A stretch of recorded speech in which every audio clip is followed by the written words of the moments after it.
I'm gonna use the dead fish. Not according to Twitch, you're not. Twitch, how could you? Yeah, I was waiting because I wasn't sure if we were waiting for like the background noise or not because there's going to be a lot in this one. Oh, what the hell? I am not live. Yeah, I just made him super overpowered. Twitch, what's going on here? Like, well, I'm not gonna be that DM to get strapped by. Oh, we're good. Gestures. Yeah, I was gonna say most of the are off with the Okay. write his backstory, write his appearance, and like Get my links out. certain sets get super strong arms. Do you need me to migrate before you go anywhere so there's less background noise? Apparently do dice roll. Only if we wanted to determine outcome of something. Yeah, basically. So we can try out our own outcome. Alright. I am prepared. We're just waiting on Rye. And I'm like, I can't decide. I'll have them do a dice roll and decide how good their dice roll is. And Charlie says she's not mentally prepared to be on this stream. Fair. I don't know if that's him. What? Santa and Notable. With lore. Santa was real in Yeah, Santa was real in Old World. what's his He would appear and attack those with low karma. I believe he even would attack you based on where your holiday preference is supposed to be. I think he attacked Matthew with a dreidel a couple times. Dreidel. yeah.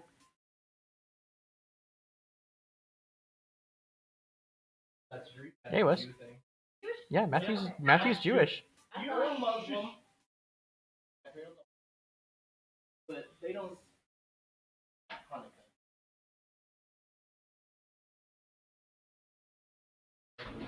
Hey, Taco. He has in character done Hanukkah. Oh, that's right. Matthew has in character done Hanukkah.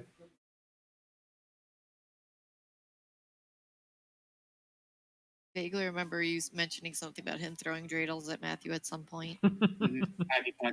Matthew also punched something that he threw at him and sent it back as a dreidel. Yep. That might have been what it was. Because he punched in and transformed like Armstrong, the Full Metal Alchemist.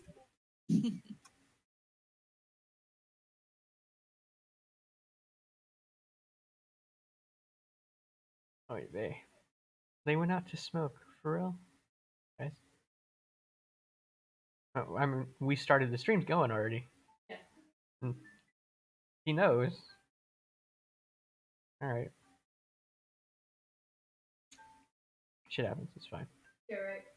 Yeah, right. We should start with Paradigm, huh? Okay, we weren't sure if like they're co-hosting from the background or if you were moving somewhere else or.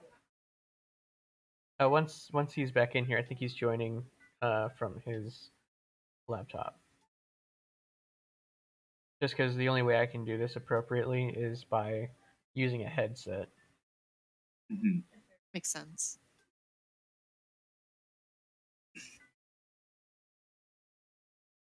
Makes sense. Check these dates real quick. Got all at the same time. Okay, well, make it hard, why don't you?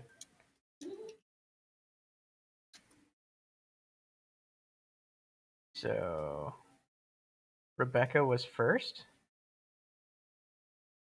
Eve would have been first, then Rebecca, then Miranda.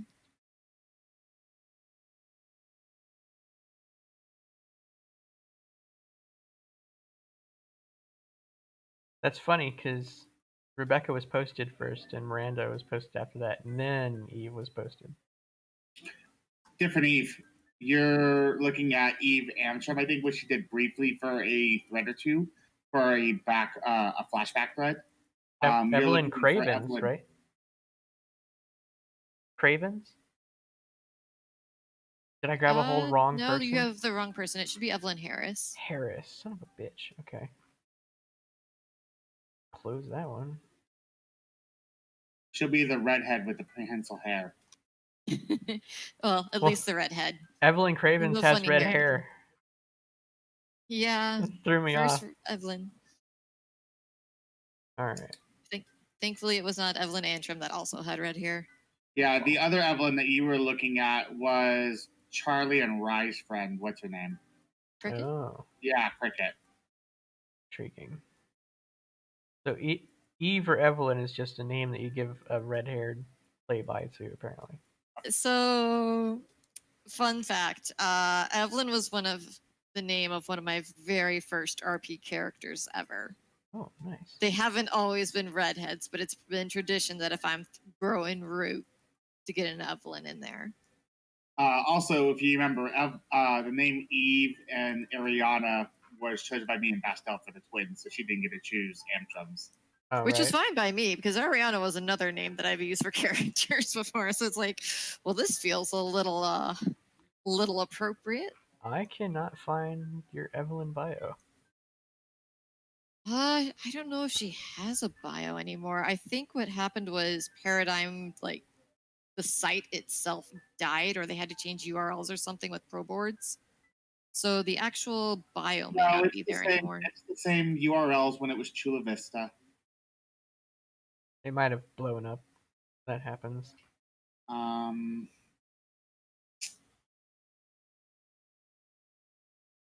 mean, the fact that you remember the URL used to be Chula Vista is a lot better than I did. Oh no, I mean the URL has always been the Collective RPB because the idea was that it was the Chula Vista Collective. Yeah, before it became Paradigm. So Evelyn James, right? Mhm. Yeah, it's right here. Well, why can't I find it? I don't know. I'm better at this than you. Yeah. There you go. I do not have permission to access this thread. You have to log in, Ah. just like 259. I'm going to Yeah. log in as Dr. Mizrahi then.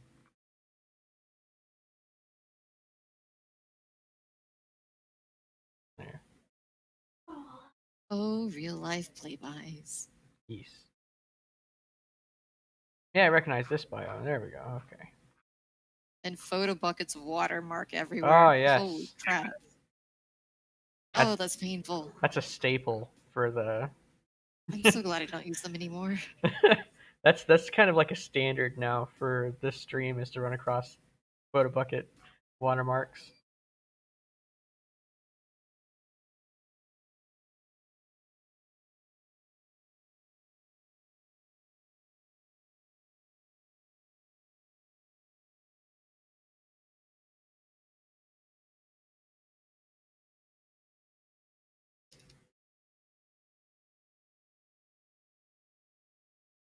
Oh my gosh, even just Oh, sorry. I would say even just looking over this, it's like, wow, hello nostalgia.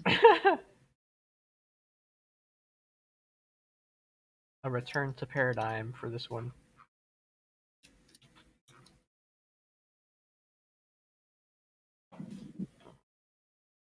Ignorant Tago says they disown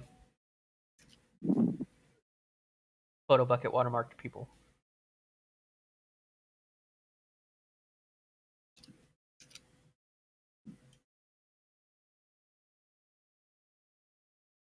Or just watermarked people in general.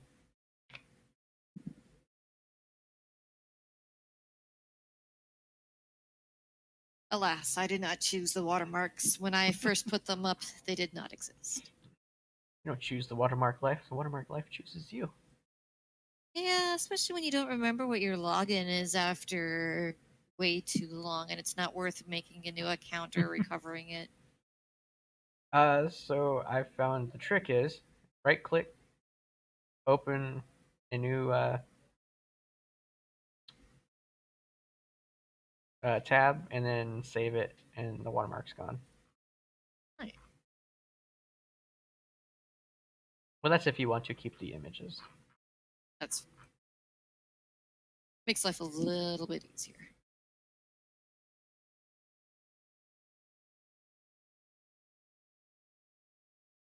There we go. June. Even though there's an earlier bio. To a deleted account, of course. As one does. As one does. Never saw me. I was never here. The hair got redder between the two bios. Yes. She decided to go with like bottle super red. Nice. Yeah. Her playby was originally a brunette, so E. Oh, yeah, we're gonna start, can't get that right without it. start with Bailey, then, well, for 259, then Evelyn, then Cecilia and Ellie, and then we'll finish off with Joy.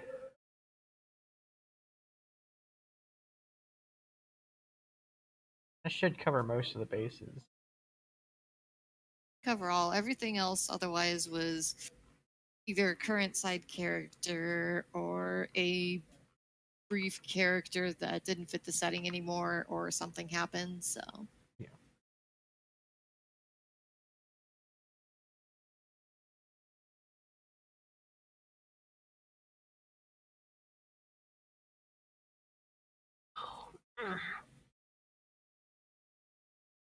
Were you on the Dragon Ball site? I did have a character on there. It was Barry. Barry yeah. and Alani, I think, or Atlani. The other other Namekian. Namekian. Barry. Because we were going opposite routes with our Namekian. So I was going evil route, she was going good route. Yes.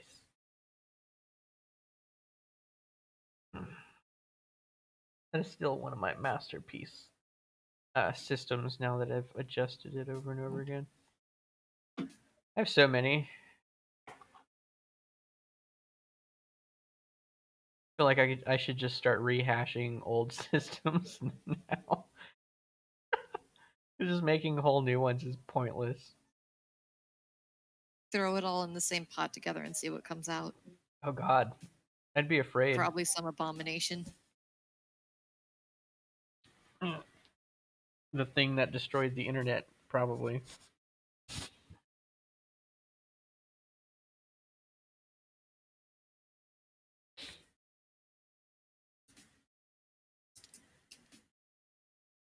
Also, it's snowing here. It's Weird. normal here. It's just really weird. It's Texas. Yeah. Snow's kind of a little bit odd for you. Just a little bit. Like I went to open the door for Charlie when she came over, and just they were covered in snow, and I was like, "Oh, excuse you, where did you get that?" Right? Bullet Jack from The Nightmare Before Christmas. What's this? Close enough. What is this? Complete with dramatic music. Which is actually kind of funny because my wife went to go pick up our kids from their aunt and uncle's, and on the drive home, they were watching Nightmare Before Christmas. So I've got my pregame stream up with my character on Final Fantasy 14. I'm thinking I should probably do some C pose on here so I can like, how do I want to be sitting on this chair? Do I want to be like leaning in, sitting straight, Be calm. leaning back with my like arms folded over my chest? I know the arm fold is pretty formal. Or like, leaning in where I've got like one hand on my knee and the other one's like resting my wrist on it. That's a good one. That's a good relaxed pose. That's a good explanation pose. Also, we do have a Pokemon system on 259, technically, based on. No, as soon as I go to C pose, C pose, G pose. Oh, G pose is the one that's the panoramic type, yeah. Yeah. Oh, I gotta add big to the call.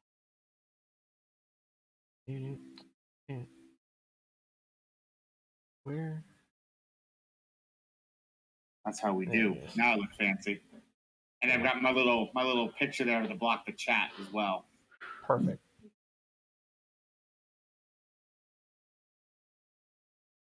Hello. Hello. So, All right.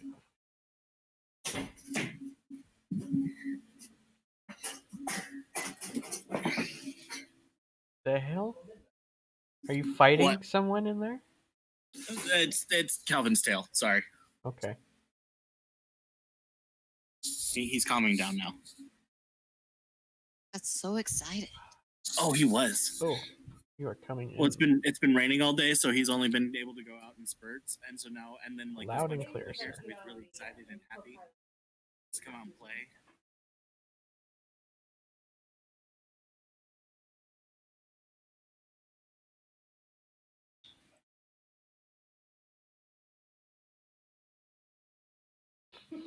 All right. But yes, we do have a Pokemon-esque system on 259 based on your character's birth date, alignment, and blood type. yeah, she knows about the gamble fruit. Well, no, as Taco was asking in chat. Ah, So that one got retired a little bit. It didn't get used too much. I mean, it still exists. I still go to it for certain things, but it's not super common. And with whoever with their forest of gamble fruit, kind of have to keep it on hand now. You're welcome.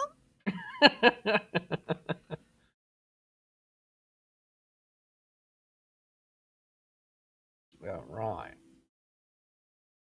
Let's go ahead and get off of Be Right Back.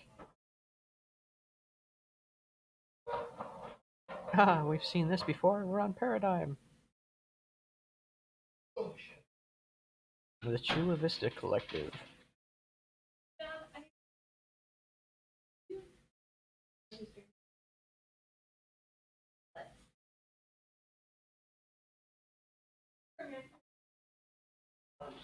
Cool.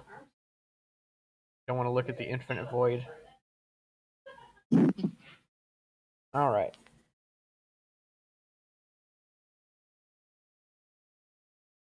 Y'all ready? Born ready. Right, been guy? ready for hours. I know. Yeah, I was that's- cooking. And I was hoping Adam was gonna be the other co-host. I mean, that's why we were asking if you wanted to reschedule because I mean, Lee cosplayed for her stream. Like, she's not doing a 1 hour stream. Oh yeah, no, I understand that. But we also have to get Lisa on here too. Eventually. It'll yeah, happen. that might take some work. It'll happen. We'll get there. But we do also need to start interviewing newer people too. I got a lot of old bees on my lineup. I mean, you could spread the interviews out more too. I think we've done 5 in a week.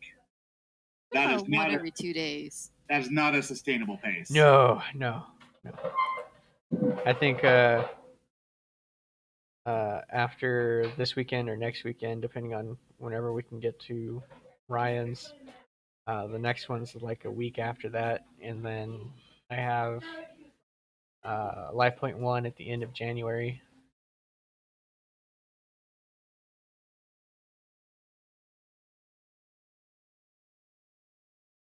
But yeah, this is Out of In Character, episode 5. I'm joined by my co-hosts today.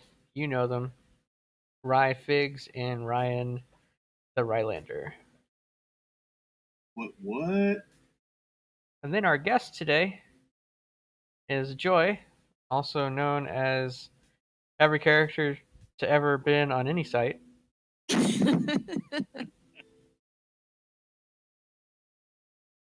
I mean, not completely wrong. The alt game is real. It's very real. Yeah, if anybody has an opening question, we're in the paradigm time frame or the beginning time frame.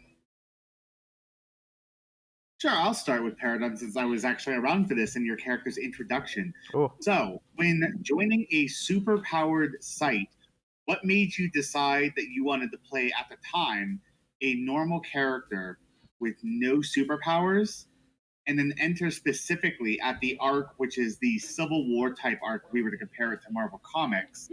I remember your intro thread was in the park while we were being attacked by, I believe it was robots, and you proceeded to throw rocks at them. I did. Classic normie move, throw rocks. So Paradigm was actually my first superpower board. So before I had done things like fantasy, political intrigue, so it was my first one, and I decided, you know what, I'm gonna wing it. I remember being a little impatient because back then we had the setup of you basically got to choose from 3 random powers that the DM rolled at random. And it had been just before the world started to get crazy with it and people started developing it left and right. So I was a little out of my depth, but I was really excited to join. One of my friends from a different forum had hyped me up for it, Tanya. And I like playing characters when I first enter a board that are either common enough to the setting that I can explore it a little bit before I just start turning everything on its head. So by playing a normie, I knew I was at a disadvantage, but it also gave me a chance to explore it without having to know everything off the get go that I would need to know for the map serum and all the history behind it. yeah, that tends to be the go-to. Make a character that doesn't know anything, and that's how you get to learn everything. Pretty sound strategy. It worked. So, do you remember what your other 2 power choices were besides the hair? One was some form of shielding that just didn't make sense for the character, and I don't remember what the other one was. So I was like, okay, prehensile hair it is. You know, you're lucky when back in my day at the start, Oh, part of my back pains, right. we were just given one power and we dealt with it. Yeah. Like it or hate it. That's your power. You don't get to choose the power that manifests. Oh yeah, no, I fully am aware that I got lucky that I got to have any sort of choice in the matter. I would have made do with whatever I had. I might have maybe adjusted some of the character details if a different power had been made, just so it would have made thematically more sense. But that would have been about it. Mm-hmm.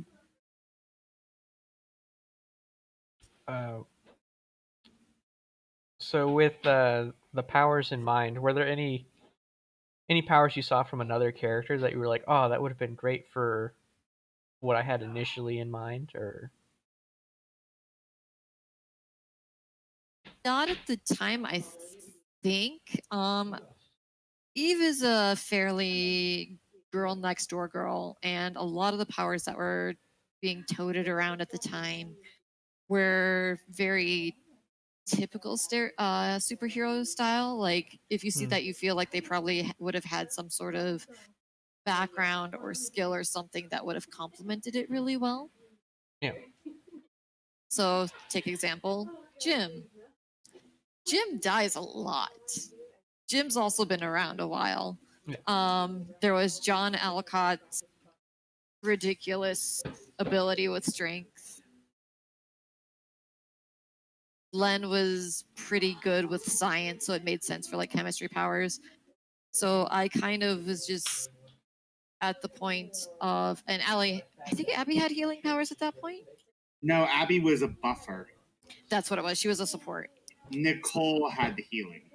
Yes, that's what it was. So Abby was support. We already had a healer. I felt like at that point I'd been used to on other forms of role play being sort of the person that evens out what the party has. And I saw we were fairly well balanced, so I didn't feel like there was any particular one I was drawn to or needed to play. Right on. If you could choose a new power for Evelyn to start with instead of going the normie route, do you have any idea what that would have been? Something for durability. Something that would have, if not raised her defense, made her stamina better, so she would have been able to last longer. Right on. Ryan, do you have any questions for this era of? Not particularly. This is before I knew anything about Paradigm, like way before. Yeah, it was a little bit before Rise time. He came around when Rebecca and Miranda were around. Oh, okay, because we're going to be moving into them here in a minute. So, did you have any kind of inspiration for Evelyn? So originally, Evelyn James was the name of a character I'd played before who was also kind of the girl next door type. So it was a trope I was familiar with. And from there, I was just curious to see what Evelyn would show me, whether it was when I was typing up her bio and seeing what surprises she gave me, or just what developed as she was played on the board. She was kind of the let's stick wet spaghetti to the wall and see what sticks. Fair.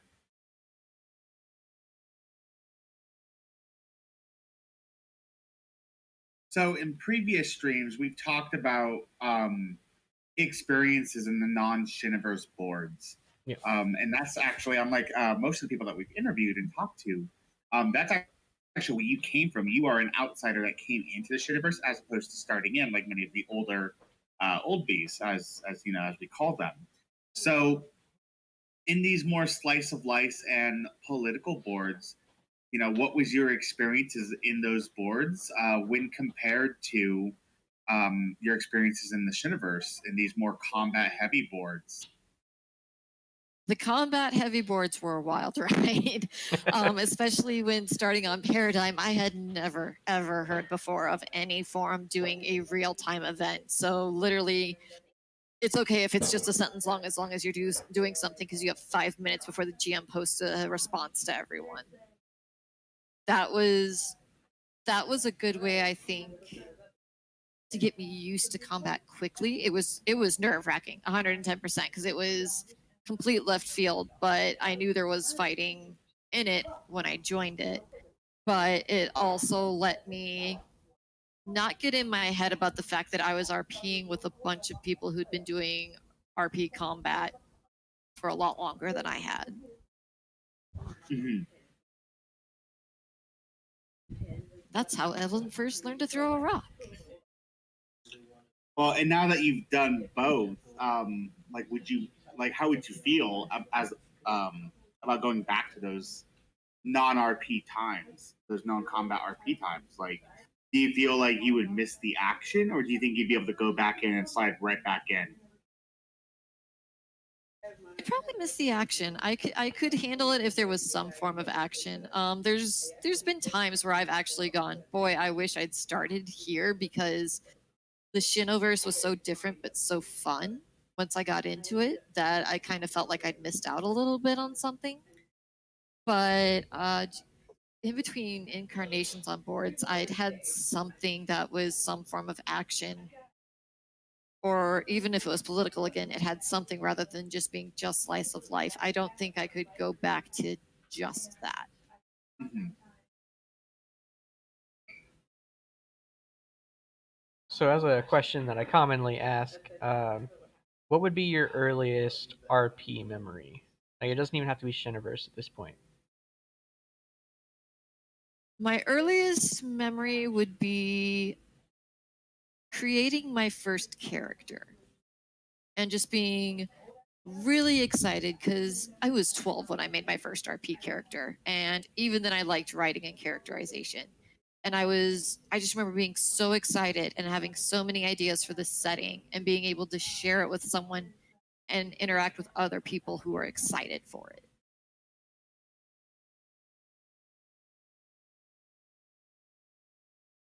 And back then, it was more high fantasy, so it was, more my typical setting of everything I'd read since I was able to pick up a book. But it was that excitement to being able to get a chance to tell a story of my own character and just seeing what everyone could bring together for it.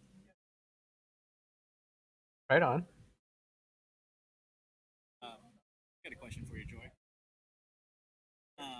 So, since playing with you, I noticed you enjoy your branching out of character, and each one is always so unique. I find like very few of them actually have anything in common with one of the others, and that's one really impressive.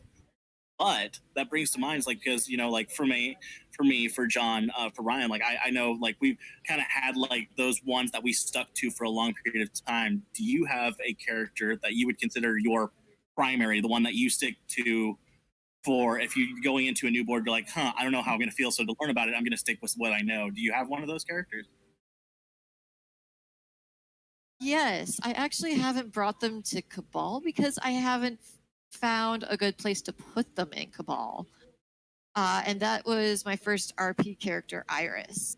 And she was a mix of Lord Keeper and Fighter. Interesting. So, yeah, that's a lot of fun. That's Vindicta with a brain right there. But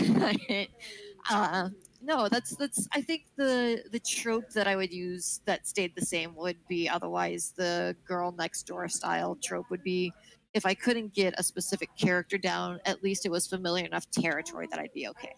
Gotcha. All right, so do you want to walk us through Rebecca? Oh, Rebecca.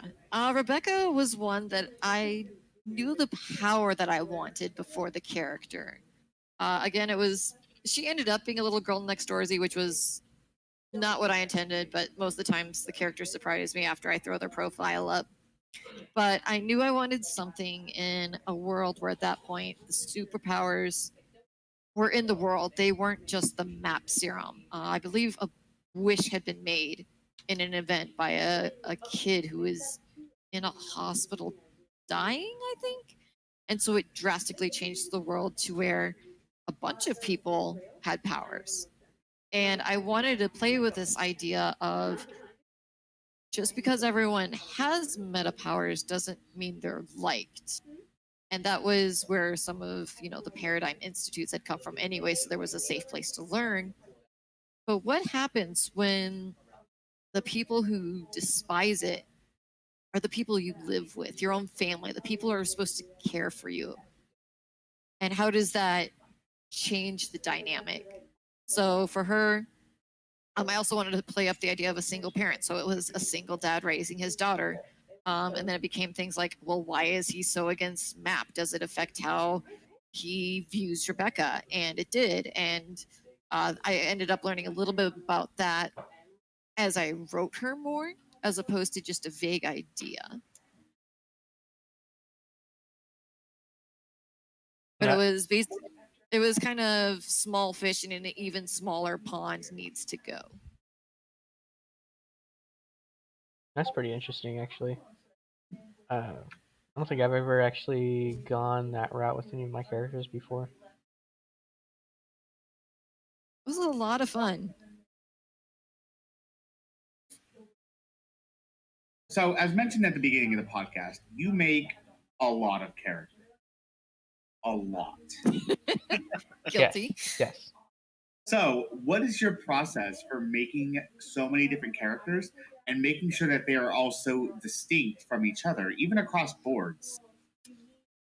So I will be honest in saying that sometimes I don't feel like they're that different. Sometimes I think maybe because they're the characters coming out of my own brain, I see where they're sort of similar first. But usually there's an idea that starts it differently.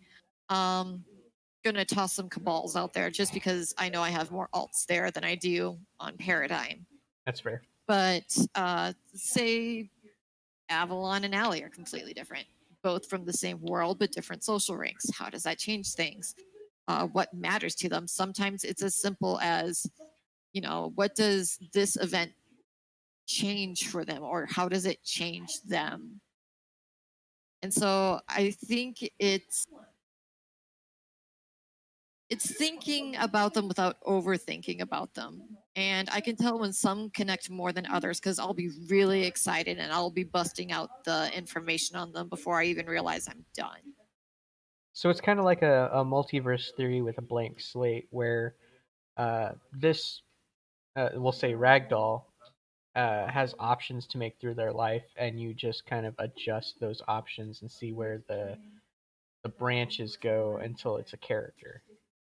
Yeah. Or I like if I know enough about what I want out of them, they kind of become their own character.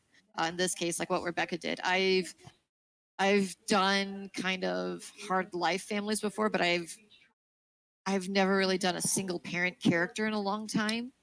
But I also knew I, as both a reader and a role player, like doing family drama, and this was a great way to see where that would go. And how do you feel like it turned out? Do you feel like it turned out well? Again, she surprised me. Most characters do, because when you actually start writing them out, sometimes they're just like, nah, no, that 3 paragraphs you wrote are actually going to change in this direction now. But I think she was probably the easiest for me to make feel like an actual person and seem real. Okay. So, of all of your characters, and I guess since we've only hit Paradigm, I will stick to Paradigm for now. So, of all of your characters, which one do you feel impacted you the most out of character that kind of sticks with you still? I'd have to say Evelyn or Rebecca. Rebecca stuck around with me the longest, so she's had time to have the most impact. And I really got to feel things when I was writing them with her. And Evelyn was relatable to me because she was a normie in a super board, and I was a newbie hitting a superpower board. So I felt like there were in character and out of character things I could relate to with that. Such as BDSM hair. Listen, she did more than that. She choked someone out while driving with that hair. That is true. That is true. Sometimes you just need hair to save your life. Impressive. Was there anything going on in character or out of character during your time on Paradigm that sort of influenced the way that you played on the board?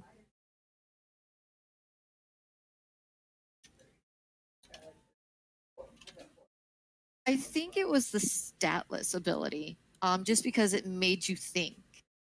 You didn't have hard numbers to even give you an idea of what the person you were either working with or against was capable of. You had to rely on context clues that might be in the post, or if you had time to read their bio and it wasn't like an event where no one's got time to do that, to see what would mix well together.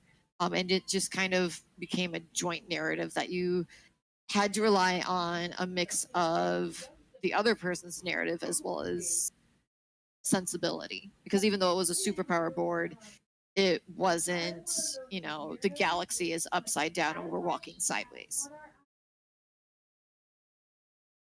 Yeah, right on.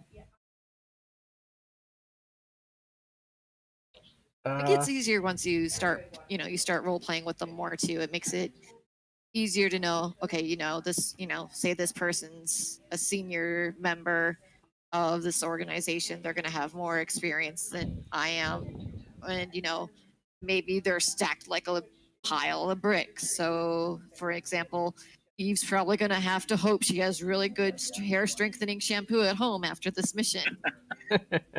It's the little touches like that that I've always enjoyed. See, I think that's kind of what adds like more to the realism, like for players, is that in a world like that, you don't have the like you're saying, like on call, you have the stats to sit there and go, okay, so look at their stats, I can tell how strong this ability works. But when with Paradigm, you like you said, you have to kind of like gauge where their strengths are at, and I think like that's kind of how it would work if like we were lived in a world full of like where people had powers and you were working together in this organization. You would have to sit there and go, all right, well, I know that that person's ability is that they're strong, but I don't know what their strength is, and you don't know until you spend time with them, until you see them do.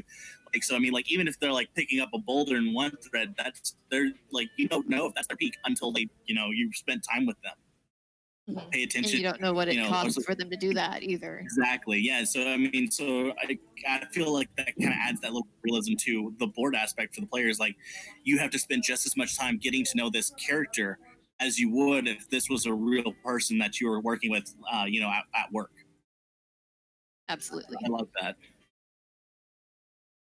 So why don't you walk us through Miranda, who is the final important character on Paradigm? So Miranda was another one of those ragdolls that took a different path. Family life was important to her, but in this case, she had a loving, supportive family, a younger sibling as well, a better life. She could have, I think I had it that she could have gotten to a really good college. And this was someone that I had turned into basically a bard. Her power was that she could amplify and support other people's abilities as long as they were capable of hearing her sing. And so I couldn't have grumpy goth Rebecca doing that. That'd have been hilarious, but would not have worked. And I mean, so and Amy Lee like her play-by. that's true. I did change to one with her with a bit of a smile after she started getting a little bit softer, but that's definitely one thing that I feel like she, as a character, she would have been more rebellious in. She was from Iowa. I used to live in the Midwest. I know what rebellious teens in the Midwest look like. So for Miranda, it was more a line of privilege in wanting to support others and improve the world. And so that is where their paths started to branch out. And I wanted to play with someone that would be able to fill that support role and see what happened. And she ended up getting a different pod with different people who didn't necessarily get along. In this case, a pod being like a dorm room with other rooms branching for multiple members of that group. So a common room and each had their own bedroom type thing. And so she kind of had to not only make sure her pod mates could get along at least enough to not drive each other crazy, but also was able to use that kind of personal ability she'd been dealing with all her life for anyone she was on a mission with, even if they may not like her or may not know her. So out of all your characters, I've noticed that you've gone pretty much through every kind of role you can with a character, be it range DPS, support, frontline tank, whatever. In the combat boards with PvE or PvP even, what would be your preference on the build? I would say ranged or support.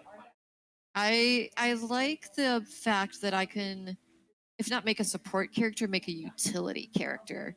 There's been multiple boards where I've made like an inventor or a gadgeteer, and seeing how that works into play, and that's always a lot of fun. So whether it's by power or ability, just seeing how I can say, well, these two people are supports and be wildly different. And I also like the people that are tanks and melee deeps to be the ones in front of me because I'm squishy. Yeah, you are squishy. A lot of your characters, you don't make a lot of tanks. It feels very weird to be riding a tank for me. It's not my most familiar, but I have tried it with other characters before and enjoyed it. I feel like most of the tanks that I've seen you play have been on boards that Leon and Rye here have not been on. For instance, Giselle. Giselle. Oh, Giselle. Yeah, Giselle. I'd also say Valkyrie. Characters that are good at getting up close and personal in other people's business. And I think part of that for me personally is just finding a way to interpret it in my own brain that makes sense when you start adding stat.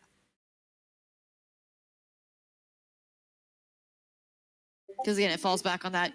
Well, this person is twice my size and twice my age, and he's looking like he's gonna roast me over and open fire in about 5 seconds if I don't do something.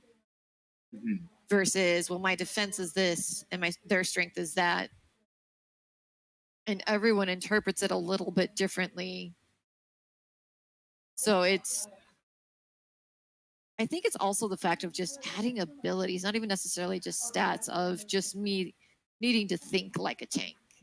Like, what are good things for a tank? You know, you have your boost to your defense, so that way you can keep doing what you do. You have your damage, crowd control, things like that. So I think it's just easier for me to come up with abilities for other roles just because I'm more used to them as well. That's fair. I agree with that. Yeah. So before Cabal, was there any other stat boards or role plays that you did besides like Dungeons and Dragons and such? Before Cabal, there were a few that I'd tried. Some of them ended up being a little more slice of life than I liked, so I wasn't around for long. There was one Superpower board that we were on until shortly before the admin closed the site to focus on a different setting for an RP. And that one didn't have a stat system, but it had a combat system. And it's the first time I'd seen that, where there were basically a series of types of power. Like, is it a destructive force? Is it, would you consider this more of different categories? And one category would be stronger over another and weaker against a different one. So that way they could all form a solid circle where nothing was really imbalanced, but you still got to make your own flavor to match the character of what you'd call that ability, how strong they were in that ability. Like, were they a rank E? Were they a rank S? And so it wasn't quite stats, but it was a really nice way that I'd seen that could balance things out and keep it even. So that way, like, we had joined after the site had been around for a few months. And it was really good because I played a normie there, for instance. And she had an ability where she could have up to 3 choices of a gadget that she could bring in for one of each of those types of abilities. But you also had to strategize. Well, if X character's here, they're probably going to use this type of ability. So I've got these chances, but it also lets me get a chance to be at least able to be on the same field as them, even if I'm not necessarily on the same level, so that there is at least a snowball's chance to get somewhere when fighting with or against them. Yeah, the system was very much a rock paper scissors type system, and you could in that site you could make your powers whatever you wanted. So if I was a super martial artist, my punch with destruction abilities behind it is exactly the same as your fireball or your gravity with that destruction archetype around it. So you would be able to flavor or cinematically do whatever you wanted, but it was a rock paper scissors type system, which was really interesting. And Muse actually, I think, did a really good normie. She really played the versatility well, and she played the weakness as well, which I think is a strength that you show in a lot of your RPs. Joy, is that you show weakness really well. You allow your characters to be vulnerable and explore that in a way that a lot of our peers don't. And that's why I always find all of your characters so fascinating. Yeah, I don't know. I think I personally subscribe to that because everyone goes through that phase of my character is my baby. They're shiny, they're new, self insert or not, you don't want anything bad to happen to them. But I think there comes a point where everyone who RPs reaches an understanding of, okay, they're in one piece, but one, am I having fun?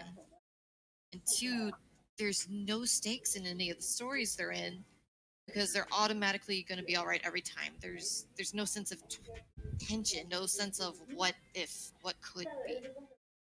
And I like that. I like exploring what could be or what, what makes them weak as well as what's strong. I think that makes a good, well-rounded character. Yeah, that makes sense. I think we kind of needed the early 552 phase for those of us who were there with the tension and the you never knowing how you were going to come out of every situation. Uh, Even to the extreme that it was on 552, because you never knew if I made this thread open, now I'm probably going to come out of it paralyzed or deformed or something. And then going to the other half of it where there was absolutely no stakes in the RP, I, I think we needed both to find what the middle ground was and to really get into what's a reasonable stake for what's going on. Hmm. Yeah. And that being said, I will agree that sometimes it's scary to have those stakes. But I just want to say for anyone who's watching or listening, whenever they're doing so to this, that it's okay to have those stakes. Like, it is 100% okay.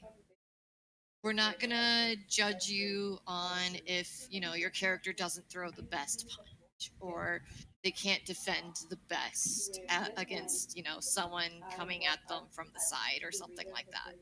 So I think part of that also comes from me not being combat heavy. I also had to accept the fact of my character's weakness because it was also, for my time at least, until I got better at it, learning to write it and not be my writing. Yeah, a lot of the time too, when if you don't know yourself what's going on or how to do the things, if your character is also not that good at what's going on, it's more fun for even the older people to read your threads when your character is learning how to and growing. Just watching the arc of uh, experience and growth in the character is good enough uh, to really set yourself apart from people who make the infallible Superman. Exactly. I mean, look at poor Superman now. No one can stand him, and they keep redoing him over and over and over. He's very uninteresting. Yes.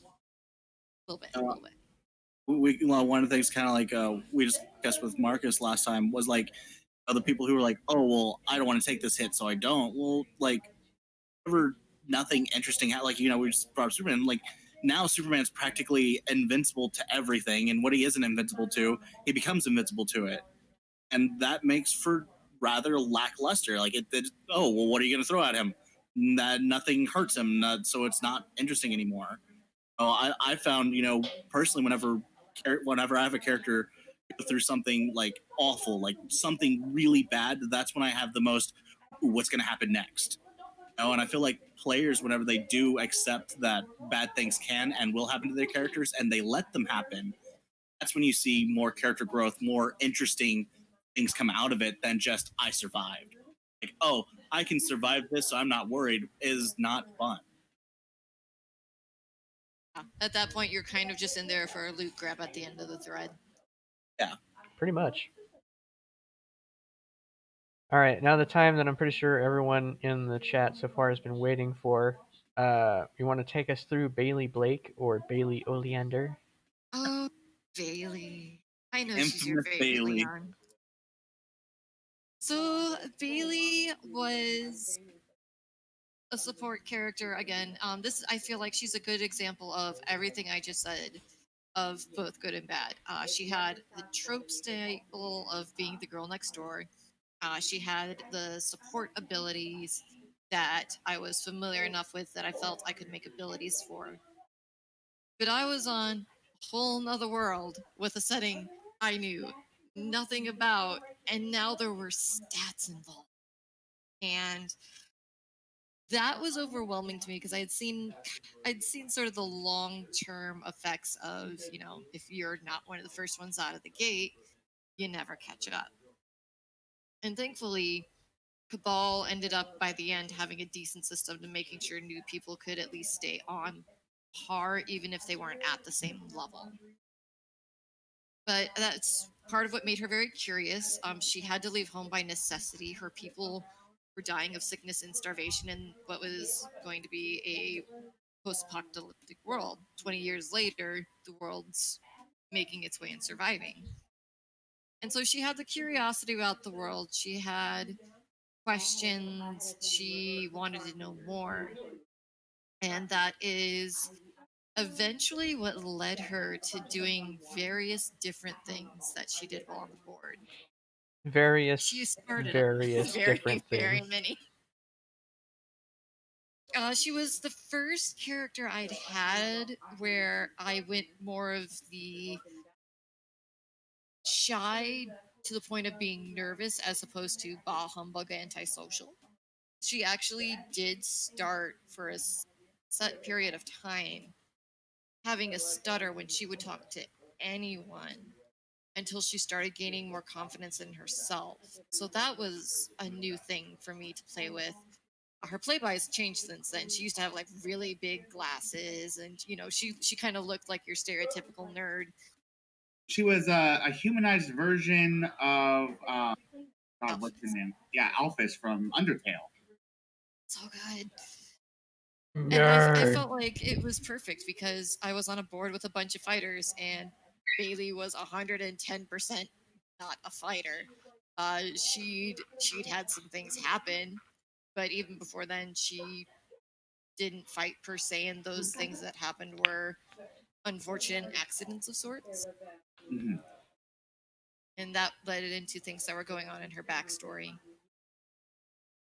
So But go ahead. I was gonna ask, how long did it take you to get used to, I guess, the stat system and playing into that with the character? Long. I think the big thing for me was we had an event not long after I'd made her. The board had been around for a couple months before I joined for that particular incarnation. And so I'd say I think she had one or two sparring or trainer events. The first of which she got knocked on her butt because Leon literally threw Blake through a wall and took her Yep. and Rona out in the process. But after the Scorpio event, I'd seen stats work for multiple people with different types of build and action. I'd seen how different people play it, and it kind of, by not it being just one person going, this is how you do it, beyond this is how you add, subtract, multiply, divide, it let me see what I was good at and comfortable with, and let me keep building from there for it. So I think if I had done more sparring before an event happened, that would have maybe given me just maybe some easier math time, made it go quicker when I started stacking her abilities. But I wouldn't say that that was necessary because this was not a timed event. So getting a chance to see that other people did it and that other people did have to take time to do math was also a bonus. It kind of reminded me that there are other people that are people hosting with me as well. Yeah, keeps it human. Yeah. Instead of that, oh man, they're waiting on me. I just know it. You do know it. You do know it. Oh yeah. I had that experience whenever I was posting with one of the newbies the other day.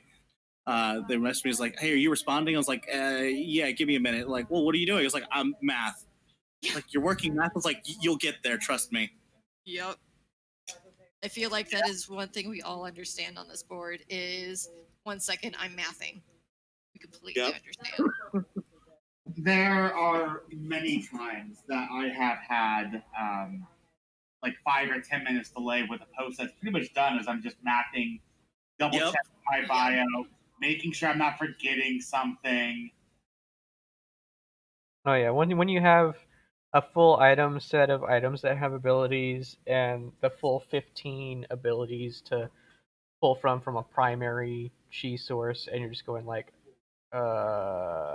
this adds to that, which adds to this, but because this is activated, this also has more damage. And it's just going through the And then if I process. activate this one before instead of Yeah. after, that changes the entire set of numbers. Yeah. I was just about to say that, you know, I have an ability that like gives me a significant boost, but I have to make sure that I apply it at the right time, otherwise the boost is lower. Like, you know, like you said, I always now, anytime I enter a thread, whether it's going to be a fight thread or a social thread, I'm like, well, I'm just going to throw up my character sheet right up beside it. I'm just going to keep this tabbed because I know at some point I'm going to have to look over shown here it and on go, stream. this right here. So Yep. you guys are forgetting something. So you guys, the joke is about Bailey being all of our banes because indecision and GMing. I never had that problem. My problem is Bailey was my partner since I played Blake, and Bailey was a buffer. So Bailey would buff my stats and different stats every post, and then I had other buffs from Bailey to take around if we were doing certain things. So I also had to take into account all of that, and that's another issue with stat boards.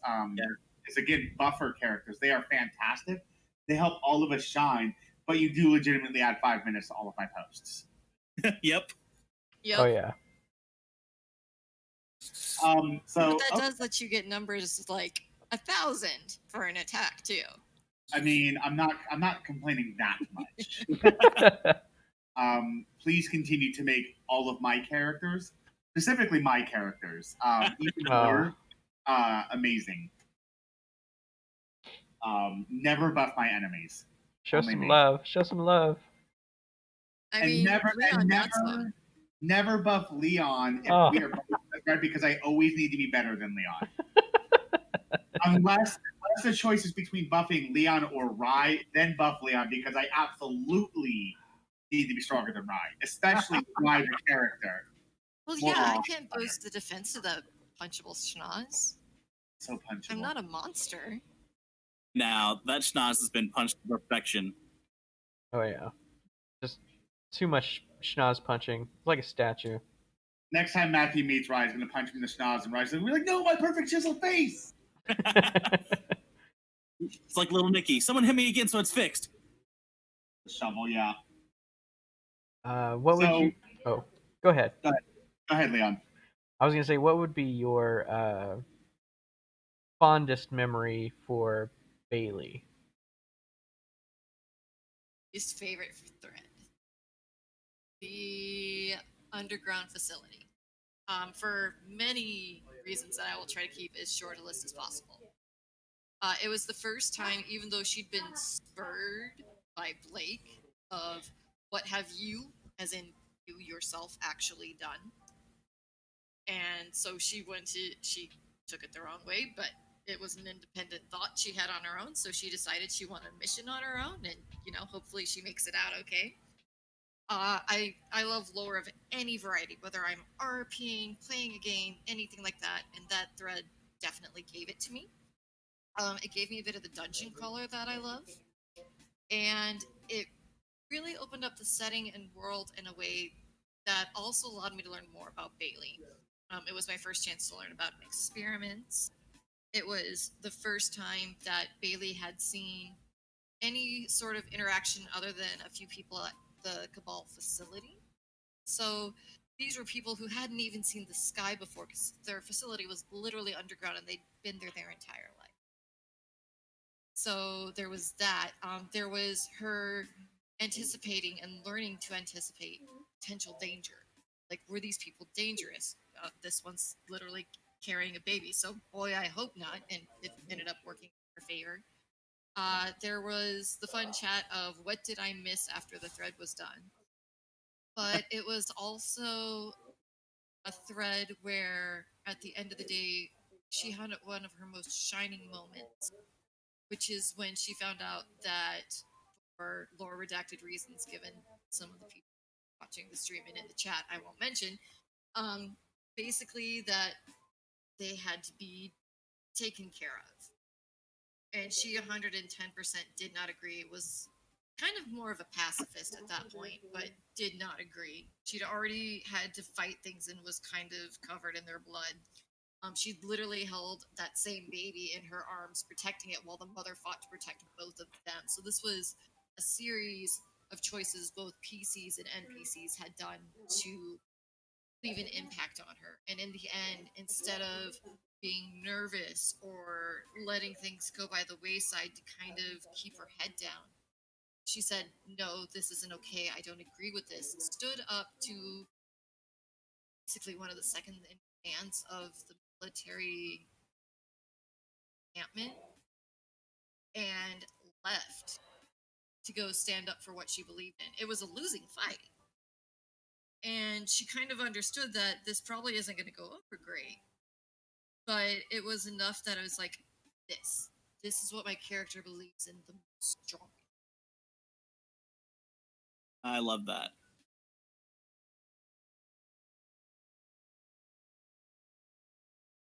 No, it was a really great thread and a very defining moment for her.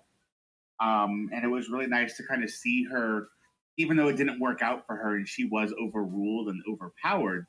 I think that really was the first time that we saw Bailey start to exhibit a backbone and start to actually make a stand of like, no, this is what I believe in. Before that, you know, she was generally much more overwritten and would just comply with all of the stronger personalities around her. But before then, she was there to be a support during combat, and she kind of kept to herself. Unless we want to mention Bailey's special library, but you know.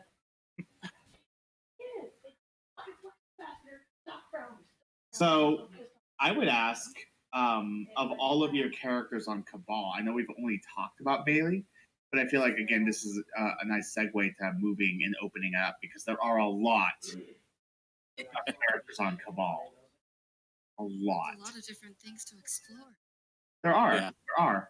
I would again ask, like, which one do you think had the biggest impact on you out of character when it comes to your confidence and ability to write that you feel particularly proud of? Or that you would just say, just, again, that you would carry with you to other boards or endeavors or RP, whether it's tabletop or on MMOs or elsewhere? Allison Chasm, she was a fighter. She was a battle mage in an island full of people that were either keyless or highly specialized key that they referred to as mana, but it was key. And she was very aggressive and angry in a this isn't right justice sort of way. And I had to learn to get more comfortable with combat with her because she was going to have some fight. That was literally her first thread, was attacking another PC while they were eating salad at a lunch table. So she was definitely did not have my temper. She was combative. She did have a softer side. She had a soft spot for her family and her younger sister. She wanted to improve things in the world, but she was so angry at what she saw as inequality without questioning more. She acted first and thought later. Mm-hmm. And that's very much the opposite of how I am. So I think that one allowed me to get comfortable with the board and as writing a different than my norm.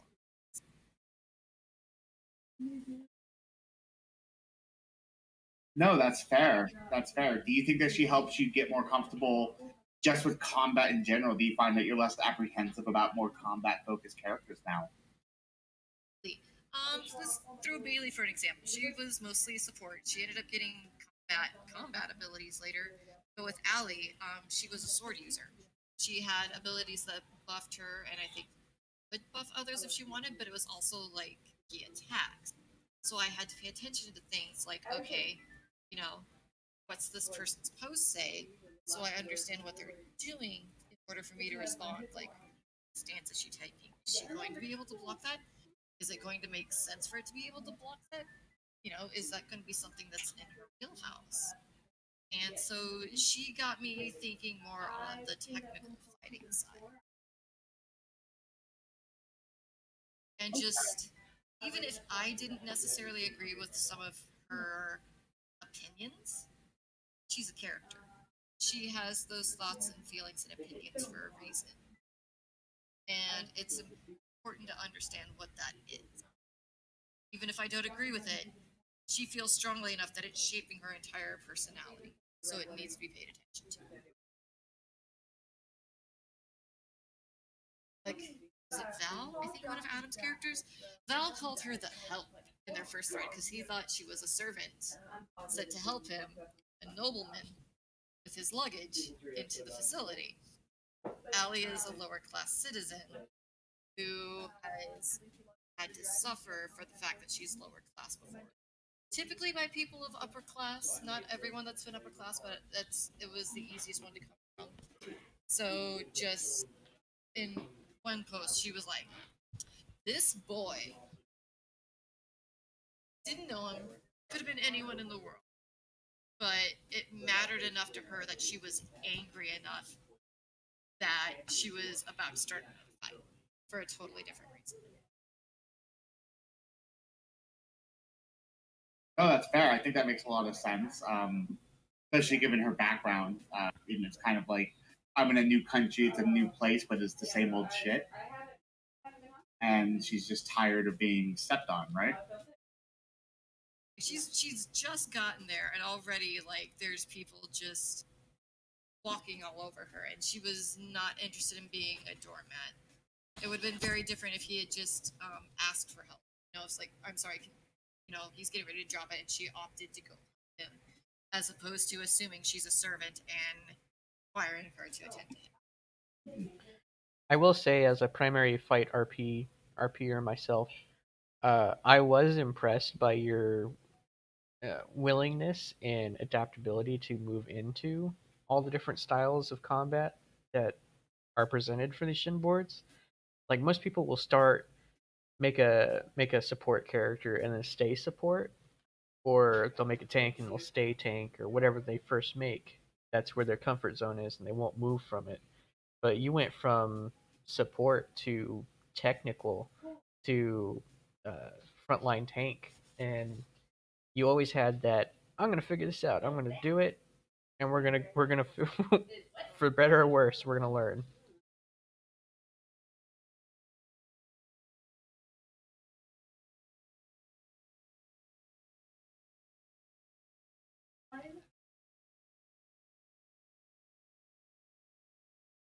Since you already walked us through Allie, do you want to do Cecilia next?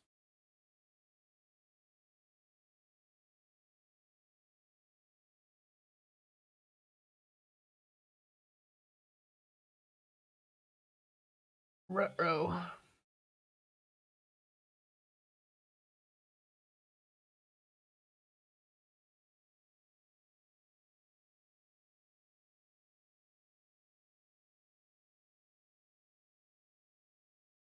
I'm going to be right back. Okay. I'm pretty sure that my headset just went completely off. Well, I had lost internet there for a minute, and the call dropped. Ah, Okay. that's what it was. Okay. I was gonna say, am I the only one not having technical difficulties of this whole podcast? Probably. Well, I did not hear if there was a question asked by anyone, unfortunately. What was the last I- thing? What was last? I just finished asking you a question. Yeah, that did not come through at all. Did you hear what I said? You Mm-mm. said as a fight RP, and then that's where you cut out completely. Oh, okay. Well, I said as a fight RPer myself, primarily, I was impressed with Joy's ability to adapt and learn all of the different styles of fight RP, like going from support straight to technical, and not really missing a beat at all. Well, thank you, because I promise you, I questioned that a lot. I'm pretty sure it feels the same way for anyone who's just joined a stat board or a combat heavy board for the first time. because I know I felt I had to be making so many mistakes. Well, that was another thing too. Is like most people when they make their first character, it's either a tank or support or whatever, and then they stick with that comfort zone. Whereas you were like, okay, what's something new I can do? I'm gonna learn it for better or worse, you know.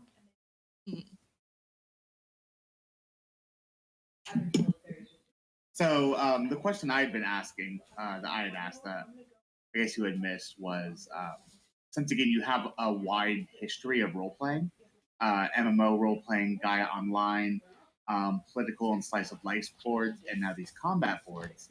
I was curious in your experience with so many different and divergent communities. Do you find that there are more similarities than differences, or more differences than similarities in all of these different types of groups? I think it boils down to the focus may be different, but every RP media that I've been on has at least a little bit of the other types in it. You know, there's at least going to be some characterization in a combat heavy board. In MMOs, you have ways that you can use, say, your character's skill both in combat as well as out in the world, such as for Final Fantasy XIV, they do have in character tournaments. It's basically a random versus random roll, but we make it work. Other boards I've been on that have been slice of life, sometimes bad things happen and you have to be able to know how to deal with that in character. For political things, sometimes you have to worry about if someone sends in an assassin after you. And then you typically find there's at least on some level a mix of all, even if the focus is different.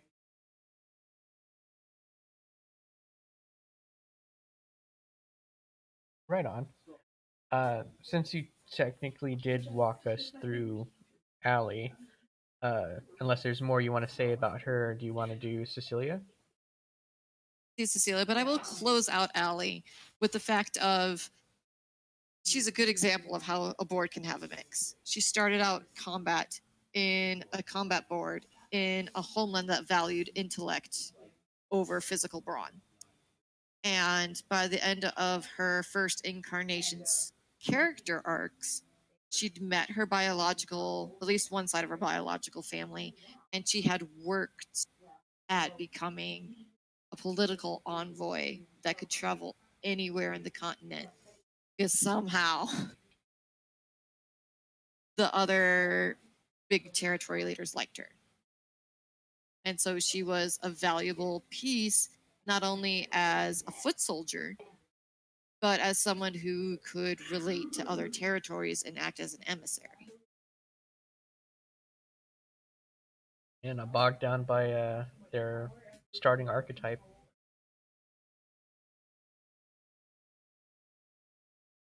So she was a lot of fun. All right. So as we get into Cecilia, I do have to ask, how much she weigh? A lady never says. And actually, if you highlight it, it's in white beside that. I think it's 104 soaking wet. 94 soaking wet. Okay, never saw that before, but awesome. Yeah, I figured if anyone found it there, they'd get a nice little chuckle, but I wasn't going to tell anyone. Well, now it's out in the universe. Cecilia. Cecilia started as a joke character. A board full of everyone's a badass, the hero of their own story. Everyone is on some level competent with combat. Cecilia is the damseliest damsel who ever damseled. She was a callback to some of my political intrigue roots, but she was literally no, stay over there, keep the fighting over there, don't let it anywhere near me, give me a nice, strong, shining armor knight to hide behind, and everything will be okay. She was another one that was from a territory that he was not acceptable, kind of like how Rebecca's father was not super big on metas. Her family and their territory, if you had key, you were given a small coin purse depending on your social class, and politely told in the form of a request to leave and never come back. You could go to any other succumbed territory. That's fine. But you're not welcome here anymore. And she was also very team patriarchy. She kind of came from an area of the Civil War South, the Great South will rise again. So basically, very, very women are seen or not heard. Ki is a disease and a defect. And she just could not combat to save her life. It was not what ladies did. There was no way you were going to get her to do anything like it. Just no. And so her ki was also equally useless. Literally, if she farted, burped, or hiccuped, and she will only ever admit to one of those three being something she does, she'd have bubbles come out. And so it wasn't even a ki that she could justify in her heart as being useful. She wasn't a healer. Thankfully, she also wasn't a warrior because I think that probably would have broken her brain, but there was nothing useful about her ki. And at the time, I'd only written that one ki out. I had no idea what I was going to do for the rest. It was one of those, I'll worry about it later. And she had a couple social threads where she was a gag. And then things started happening. Another character that was tougher than her was as scared as her, but got to react first and hid behind her. So now she is standing in front of the danger and, oh no, what do I do? I think that was the one where she was also sent to literally a place where the land was so alive that it had an eternal scar from the ki in the land of blood. So she could never wear anything white. Everything was ruined. It was a place of savages who were very interested in combat and violence, and it was terrible, and she wanted to go home. But literally, the leader of her country told her, you need to be there. So she was there. And rather than being at Cabal, where she hated it because why is she here in the first place besides duty? It was, I hate this. I'm here only because I have to be here. But she had to start making choices. And these choices were going to affect how the land she was a steward of developed. So it was choices that mattered. And she had to be able to show that even though this was a time of trial, that she was the person for the job and that her leader had chosen correctly. Her leader also thankfully did not ask.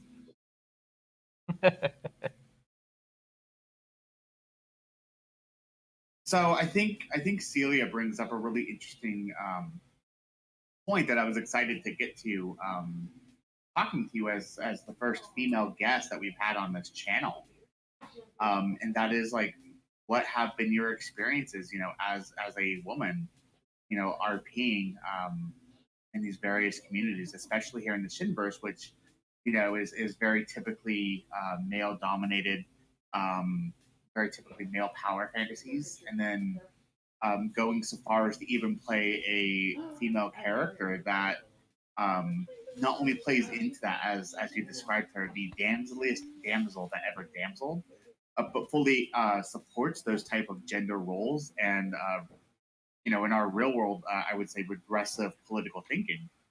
What was that like for you as a woman in a board that is generally filled with men, and how have your experiences as a woman affected you in other RPs? So the unfortunate thing is that in the past, I have had issues with being a girl in RP because Cecilia shares some of my upbringing. Girls had specific things that were okay that they were allowed to do, and if it wasn't in that specific category of it's okay for you to do this, then the answer was no, and you don't push farther. When I was younger in my teens, I would say that I'd had that sort of mindset of people were actually surprised that a girl was RPing with them because, especially in combat heavy areas, that wasn't something that people expected girls to be interested in. And my first response to that would be everyone has power fantasies. And the second thing I would say to that is that it was important for me, if for doing that with Cecilia, that I made it clear that just because these are my characters' ideals and wow, I can talk well, philosophies, that they're not necessarily what I believe. And I wanted that without smacking people upside the head every time I wrote a post with Cecilia. I wanted to make it clear that, yeah, this is what my character's doing, this is what she's thinking, this is her thing. But I don't necessarily agree with it as a person. But she is the character I'm writing. And then somehow that ended up making her stronger with the circumstances that went on. Mhm. And how would you say it made her stronger in those circumstances? She would have had she had a very different confidence in the beginning. It was very, I'm a noble and nobles don't do certain things. She was not quite a sheep, but definitely a follower. She followed the rules of the life that was expected of her. She didn't knock the boat because she liked the boat she was on. But she started having things happen to her where she wasn't necessarily going to be protected. There were things that she had to decide on her own what she was going to do, whether it was because she was in charge or there was no one else there that could do it. And so she started to have these moments where she had to be independent, and even if she didn't like it, even if it made her uncomfortable, and she'd cry and she'd wish that there was someone there that could do it for them, all things that I think are very, very human, especially if someone's inexperienced and they think, man, I wish that someone knew more about how to do this was taking over for me. That's kind of how we grow. And I think that's kind of how Cecilia grew too. I like that. So, kind of actually along that same thought process, one of the questions I have for you is, do you consider Cecilia the one character that kind of, or rather, which character would you say had the most interesting growth that you were unexpected for them to get, and what was it?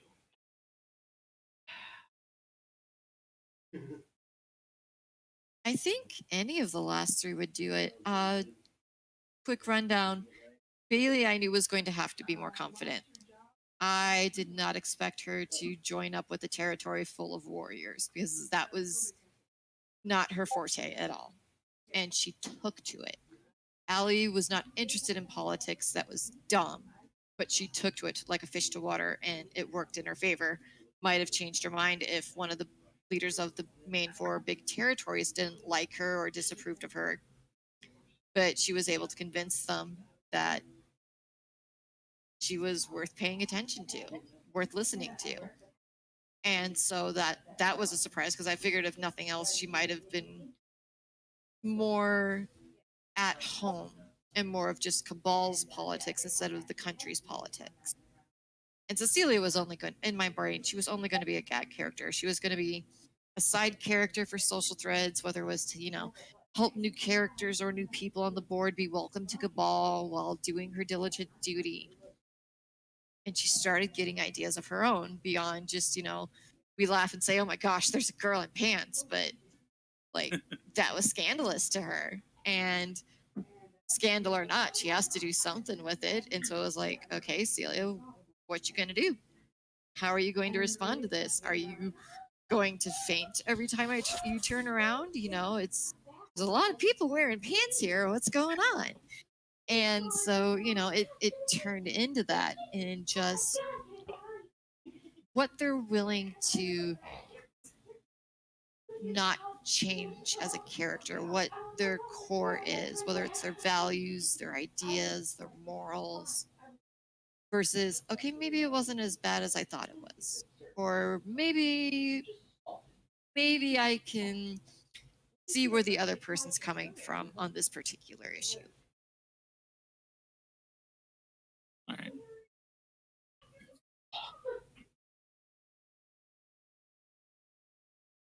Okay, so let's eat into my favorite segment here with Evelyn Amstrom.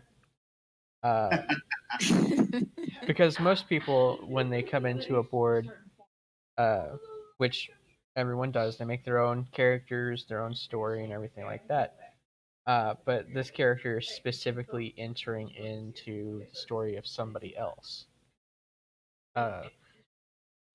What kind of differences in the character creation would you say goes into making a relative or story heavy character in somebody else's story? I asked Ryan a lot of questions, and I think that's pretty fair for anyone, especially even on more slice of life boards. They look for plotters. They look for characters that have ties to one another. And typically, there's at least a small write up of what they're looking for. You know, are you looking for a daughter, a sibling, a best friend? Um, if it's already been established that they look a certain way or have a certain name, that's included in just what you're looking for that character since they're related to you and your character. And so there was a lot of stuff of, since he was literally just right there, I could ask him, you know, what would Matthew and Bastille have valued as parents to pass on to their kids? What would they have focused on with raising the girls? You know, and it was a little overwhelming, but also incredibly exciting. It was my third time making Evelyn as a character on an RP board, so I knew enough about her personality that I was okay. But it was wanting to make sure that you are on the same page when you're, say, making their history. You know, in this case, Matthew is her father. That's Endrin's character. And it becomes okay, so if he knows X, Y, and Z from home, do they know Eve or vice versa? Do they know of each other? Do you know, talking about what it would have been like with them a bit of, okay, given this, I think Eve would feel this way about that shared interaction or that person that they both know. So it does take a little more development, a little more thinking, but also if you're making a character that has a shared history with someone, it is 110% okay to ask that person questions.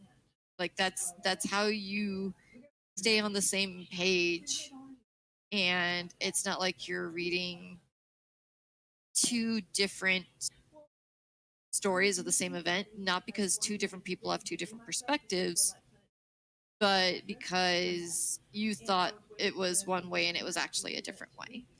So there's a little bit more to make it streamlined, but of anyone I've known, because I've done it with a couple different people before, if there's a shared character history,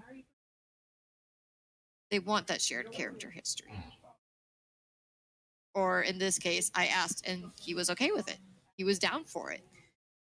And so it's important, I think, if anyone's doing that, not to feel like you're being a bother or asking too many questions, because you're probably not. It just requires that extra step because you're not coming up with something from scratch yourself, you're coming up with something together.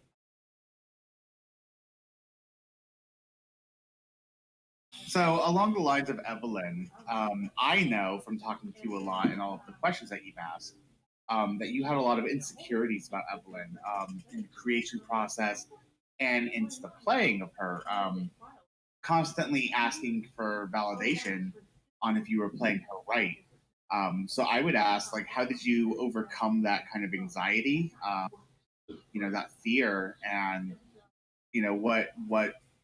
what kind of worked for you to move past that to turn Evelyn from a character that you wanted to make to have this connection to my character in the storyline into Evelyn is now your character. What helped with that transition? So the questions did help, but another thing I did, I think for either her first or second thread, was just a solo post.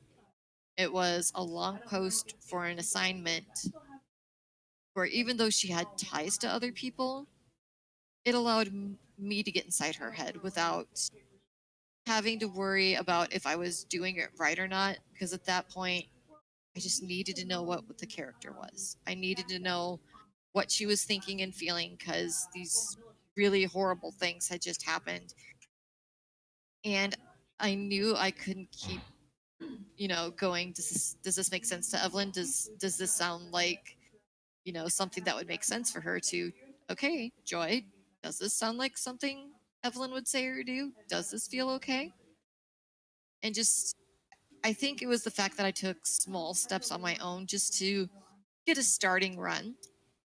And so that way, she wasn't really interacting with anything. It was literally just her absorbing and processing some of the trauma she'd gone through. And it doesn't necessarily have to be trauma for the post, but in her case, it had been just what had happened. And I think once you kind of get settled into their own skin, it makes it easier to pick up like you would with any other character you had made yourself. Yeah, and I mean, I can tell you absolutely that I have full confidence in how you play Evelyn. I don't question any of the decisions that you make with her, especially now. And I'm so excited that you have now made this character your own because now I get to be excited to see this super badass character that has a relation to one of my characters, but go to be amazing on their own outside of supporting or interacting with me. And that is so cool and so exciting. And I'm just thrilled, beyond thrilled that you decided to keep her for this newest reboot.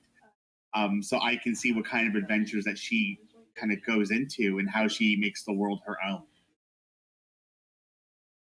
Really exciting to see. And I think probably part of the reason that it was more intimidating for me on Cabal versus, say, Paradigm was this was the setting with our peers that knew you and Bastille. They knew Matthew, they knew Bastille. So they knew who her parents were in and out of character. So it was kind of that added pressure of I'm new to stats. I'm okay, now I'm more comfortable to stats, but it's kind of that double pressure of just there's enough connections of these two long-standing characters had a kid and were there for that kid. They weren't, ding dong ditch parents. So I wanted to make sure that she felt like she was Matthew and Bastille's daughter. She's her own person. She's going to have her own ideals that maybe don't necessarily match up with theirs 110%. That's what kids and people do. So it was But more it was like important for me to not be like, okay, well, actually, Rye's the one that raised her. That sort of thing.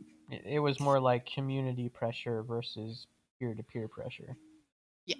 And then, I understood after a while that I was in my head about that because by this point, Eve was not my first character. I'd had multiple characters before her. So it was just kind of again, like you said, the community pressure and what I thought the expectations would be versus what they actually were. Mm-hmm. And in that same vein, what made you decide to take on a character that has that inherent community pressure of being related to two characters that have been part of the community for almost half a decade to a decade, depending on the character? Like what prompted that challenge? I like trying new things. I can be a little uncertain about them at times because they are new, but it was something I'd also like. Some of my first tales of Cabal, of any of the Shin boards I were on, were of previous people's characters because they were my online friends. Different things with like Win and the others from Paradigm. In this case, some of the tales of Leon and Matthew and Bastille, Matthew's apprentices. I'd had some of this feel of what this world was like. And I wanted to be a part of that, and not just a part of that, but a part of them. And I had an opportunity to do that instead of, trying to be another apprentice. I had the fortune of, being the daughter, but it was something that I found I wanted and wanted to be a part of. And this is kind of a unrelated little segue, and I apologize to Leon and Rye for the rapid fire questions, but since you are playing Matthew's daughter, how do you feel about the fact that she was never made an apprentice? Like, do you feel like you're gypped, or are you thankful for that? I'm thankful for it. I know I asked you guys questions about it. Both you and Leon, because this was before I started talking with Rye. And you told me, what it means to be a dragon. And as Eve, I'm able to play this character whose mother is a legend, whose father is a legend for several of his titles. And that's one thing I now get to play with is she comes from a line of high honor and reputation. So what does she want for hers? Does she want hers? Tune in next week to find out on the next thread type thing. But it gave me a chance to see, does Eve want that? Does Eve want something else?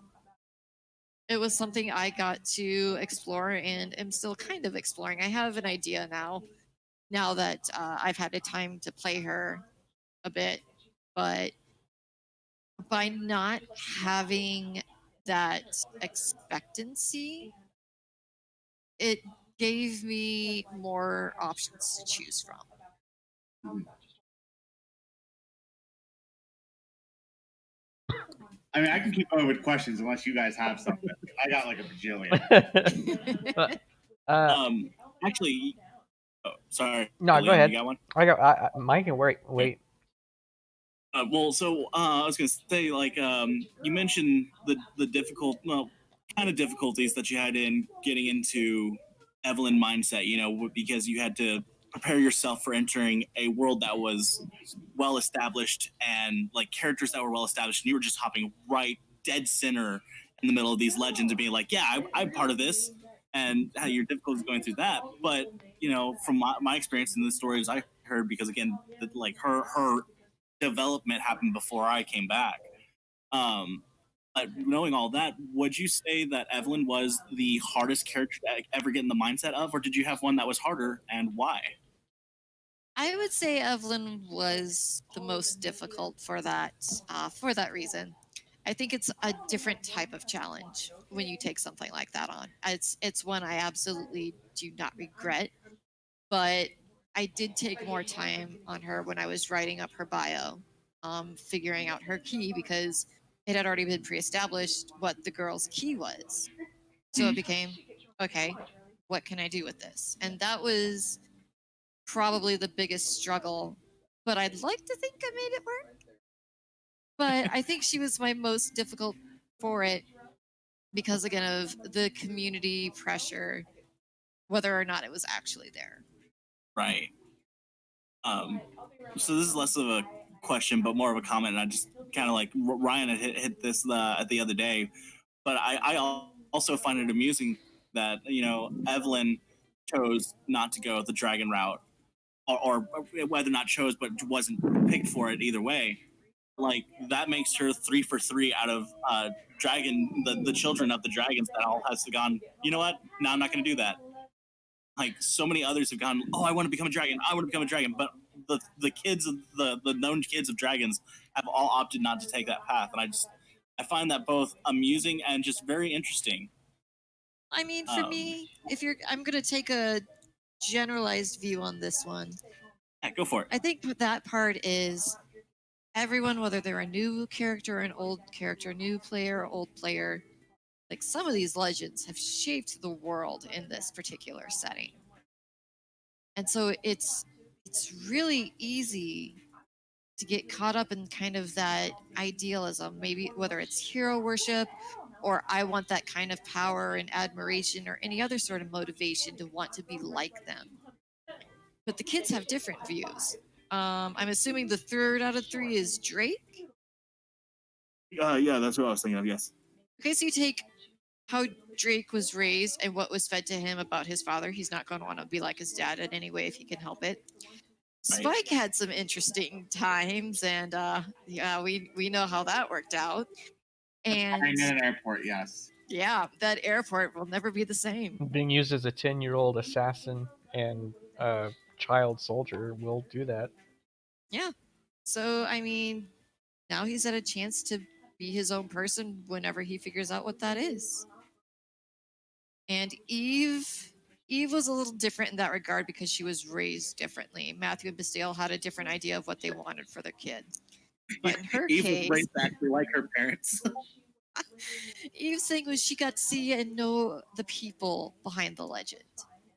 It Mm. wasn't that they were, knocked around in front of her. They didn't do things terrible to her. They didn't go through terrible things as a child soldier.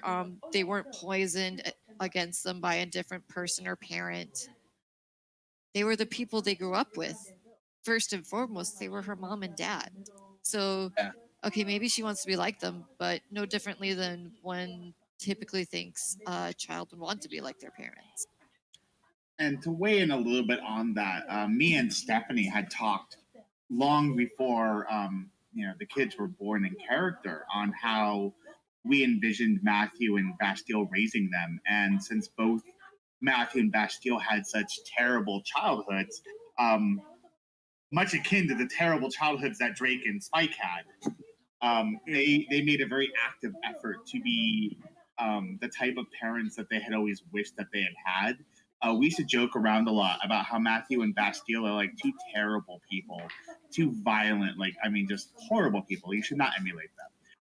But they tried to live out this 1950s housewife and husband life for their kids. So they had a house. Bastille was home cooking and taking care of the kids. She did have a job. She was a voice for the dragon, for Matthew in the Dragon Affairs. And Matthew, he would basically go to work, quote unquote, being a god on Olympus, and then come home, literally open the door and be like, "Honey, I'm home," and go through all of these motions because the only barometer they had for what a normal family life is based off of sitcoms and television shows that they grew up watching. Because all they knew is that their lives weren't normal. And I can at least speak for Matthew's behalf, where in his case, he doesn't want his daughters to follow in his footsteps. He doesn't want them to be dragons. He wants them to be better than him. He wants them to make better choices and be better people because he knows he's a monster and he will always be a monster. He legitimately enjoys hurting people and causing pain and seeing people suffer. He does want to see a better world, but he knows that in the end, as long as he's alive, that better world can never truly exist. He doesn't want his daughters to be like that. So they tried to raise them to be better people because both Bastille and Matthew fail so utterly at that. And that lasted all the way up through the thread before Eve went to Mount Olympus to get her child to become a god, because he wanted to make sure, is this actually what you want? Do you know what this means if you take on this particular thing you're saying you're going to do? Yeah, So, go ahead. but anyways, I'm sorry. You mentioned that you tried to sit there and or rather, you say that she didn't look at them as these legends, and now that you mentioned, I do look back on the threads whenever Eve mentions talking about Rye or Matthew or Leon. Most anyone else were like, "Oh yeah, they're talking about the Earth Dragon or the Lightning Dragon or the Blood Dragon," but Evelyn was always like, "Oh yeah, that's my dad. That's my Uncle Leon. Like, oh yeah, I grew up with Rye." She always made it very clear. She just saw them as people, and knowing your mindset behind that, going back and seeing your work and how you thought process went into that, that's really interesting, and I really like that concept, and I like how you played it too. It really worked out. You. Yeah, no, that was a lot of fun. It was because it's not that she doesn't know the legends. It's just that it's part of who her dad is. It's part of who Uncle Leon is. It's not Uncle Leon, the lightning dragon. It's not my dad, the earth dragon. It's the focus is flipped. Mm-hmm. Yeah, I was but it's just that recognition of like, oh yeah, she did always do that. Oh, that's really cool. Joy is nothing if not consistent as a role player, I would say, when it really comes to getting into the mindset of her characters, and really sticking to that for better and worse. And by for better or worse, I mean to the character. As a role player and reading a story, it's always for the better. Well, yeah. So, Leon, did you have anything that you wanted to add for Eve before I just keep jumping on to the next character? Not for Eve, since we hit all those points. Honestly, I was gonna ask in the out of character perspective of all the different systems you've seen in place in the different boards and stuff like that. Uh, what would you say would be the one that got you the most excited about trying out? I would say Ball's current incarnation and the rock paper scissors one. Just because again it does balance out some of the aspects of being a new person or a new character in a stat board. But I do like the flexibility of Cabal. You have 15 abilities that can be in just one theme of a power that you have the freedom of playing with and deciding what this means. How do you want it to be? What does it mean for your character to be able to do X or Y? Um, it's boosted by their items, and sometimes the items change things up that you might not have otherwise thought about. Like, let's use Cecilia for a second. Her Devil's Headband. Another one of those moments that she's going to be truly ever terrifying if she ever finds a reason for it. But boy, is that going to be a heck of a time to get her that at that point.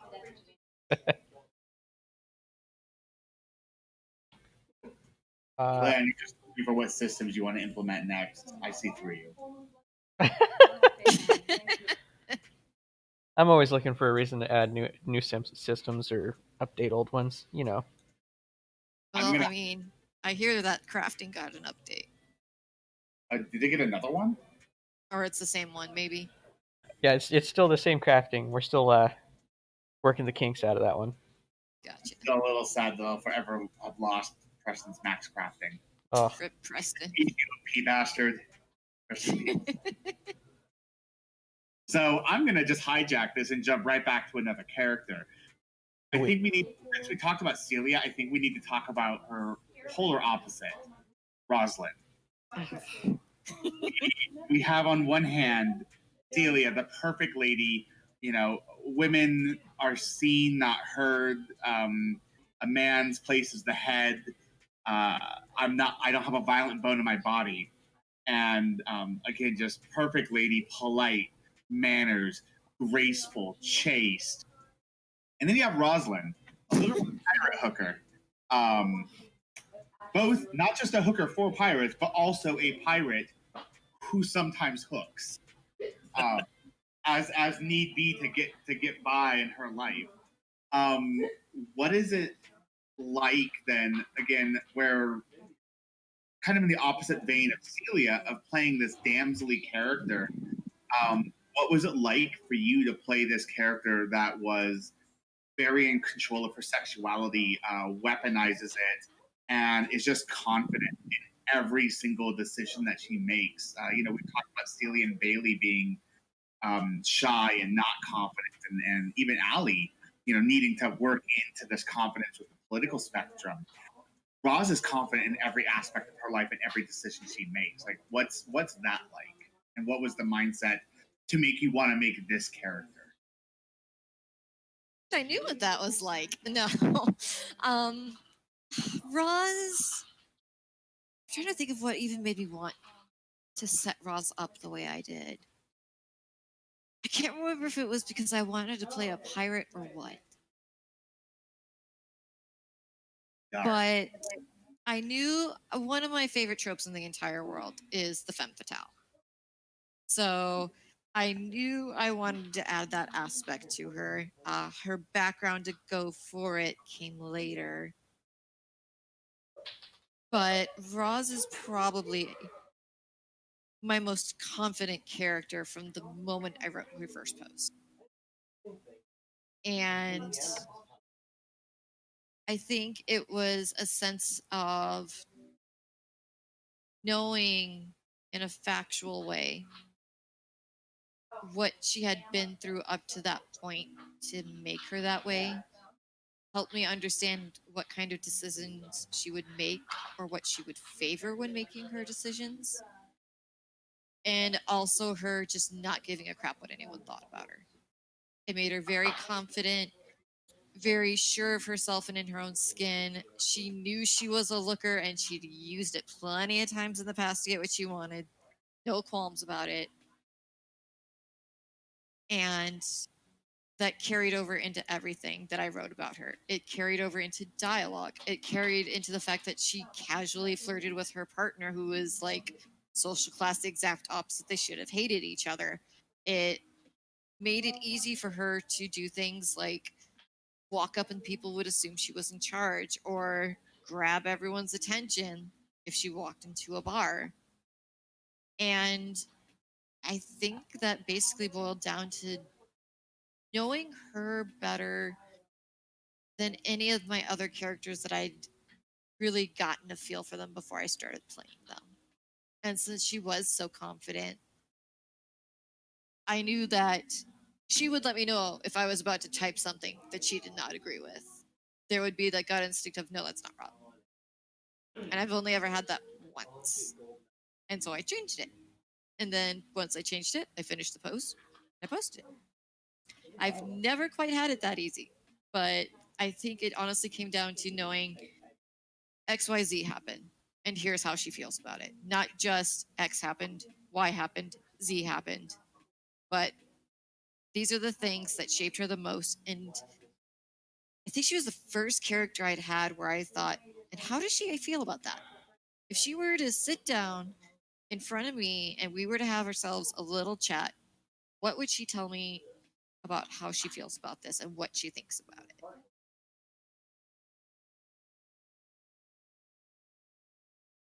And how does she feel about that?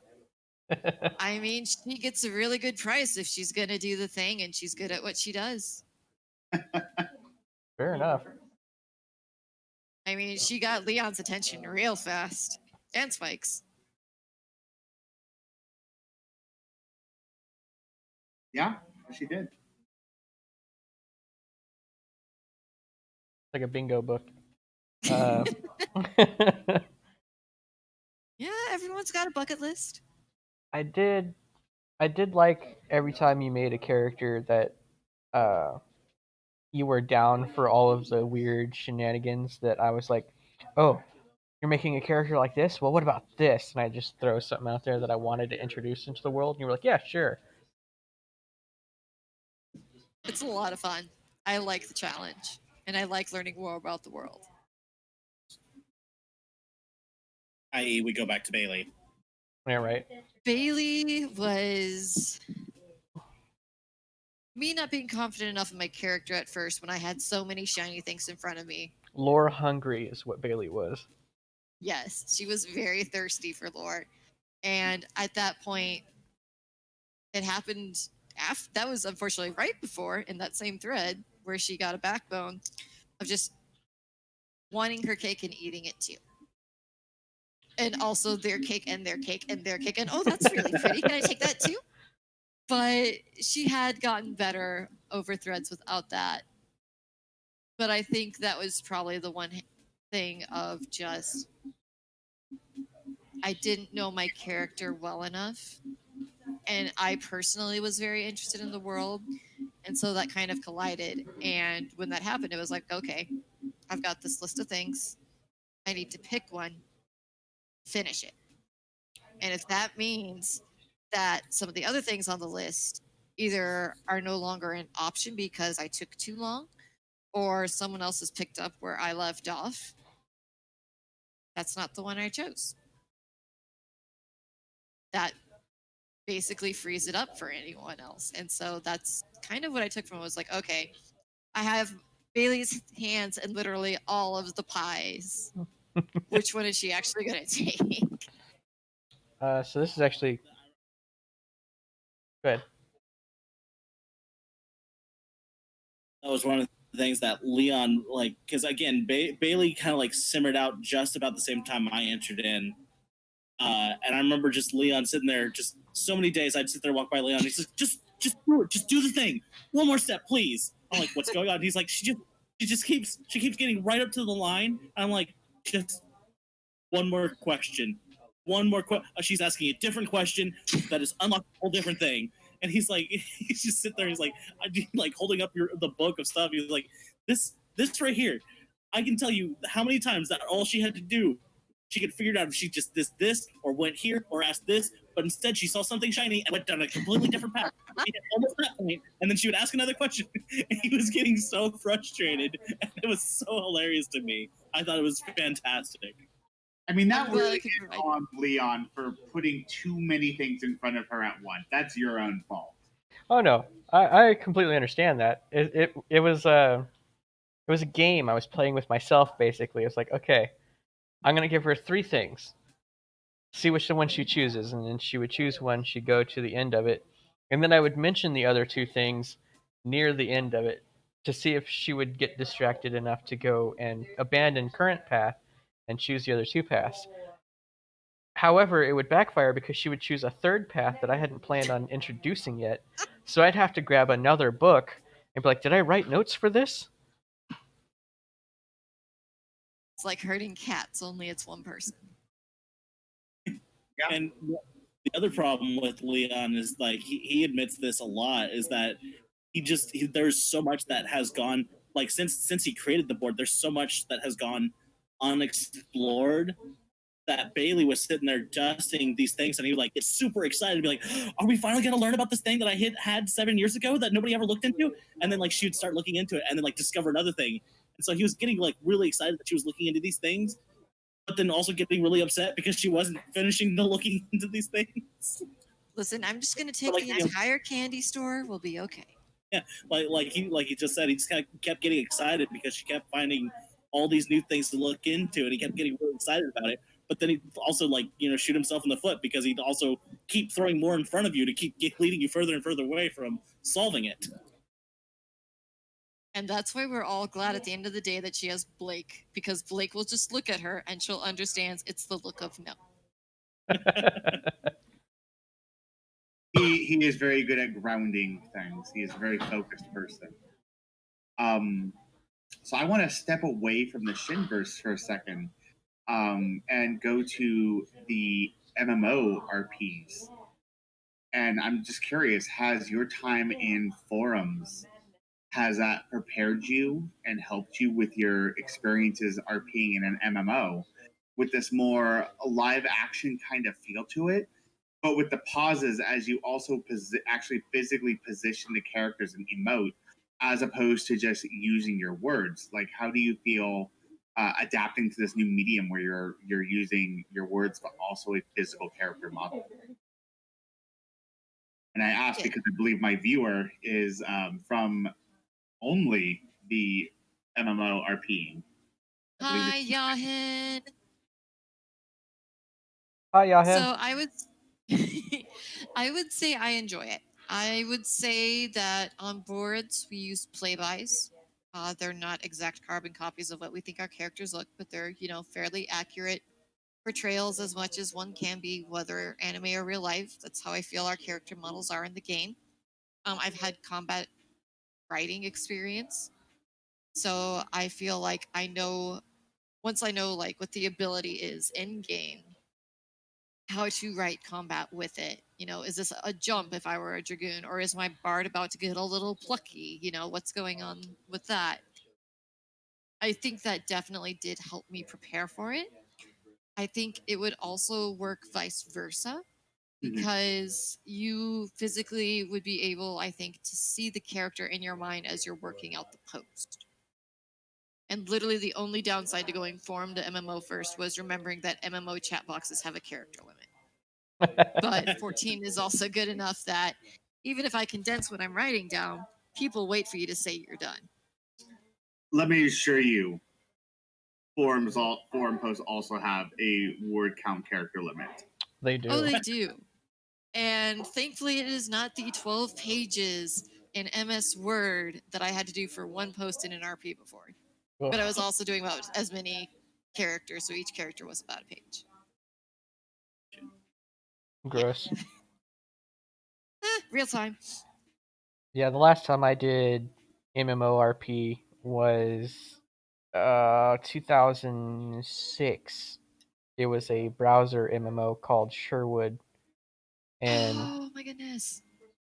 and I was playing with the other three major guild leaders, and we were pretending to have like a war council while we were deciding how the rules were going to be for the battle between our guilds.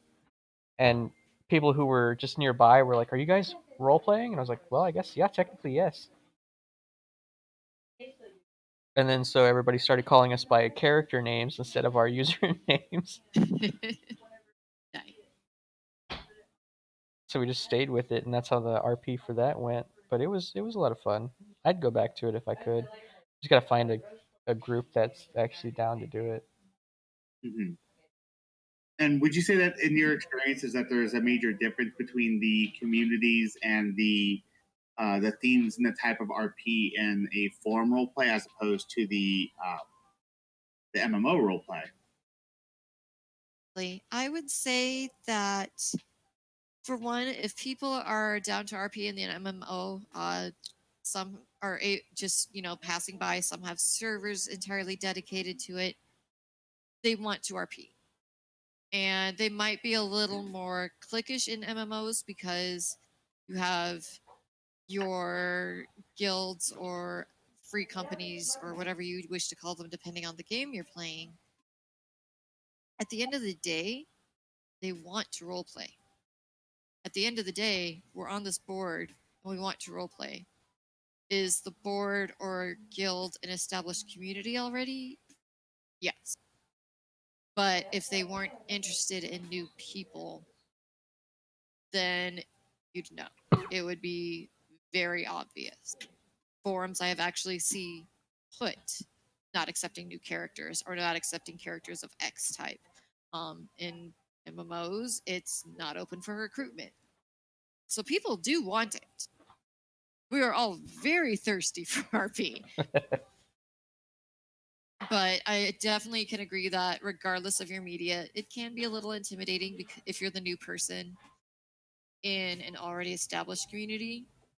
And it's okay to be a little nervous, but also you don't have to be because they want to role play with you. They're 9.9 times out of 10 very friendly. And that one, like 0.1 example would be just the fact that anything on the internet can be taken differently than how it's meant when it's written, and that's just as easily cleared up with an explanation. We're people. We like when we can share our hobbies with people that also like our hobbies.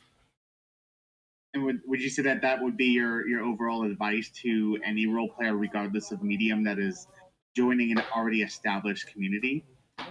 Yes, I would say my advice would be don't give up because you will be the new person, so you might have to take a little bit of time establishing yourself as someone that is there and not there and then gone the next day. Like you just, it's okay if it's not for you. Mhm. But people are also used to it not being for a lot of people or people just never coming back. But it's okay and you are welcome there. Otherwise, you wouldn't have been able to join. And I would also say always be willing to try something new because that is literally how I got started on any of the Shin universe. Fair. Very well said.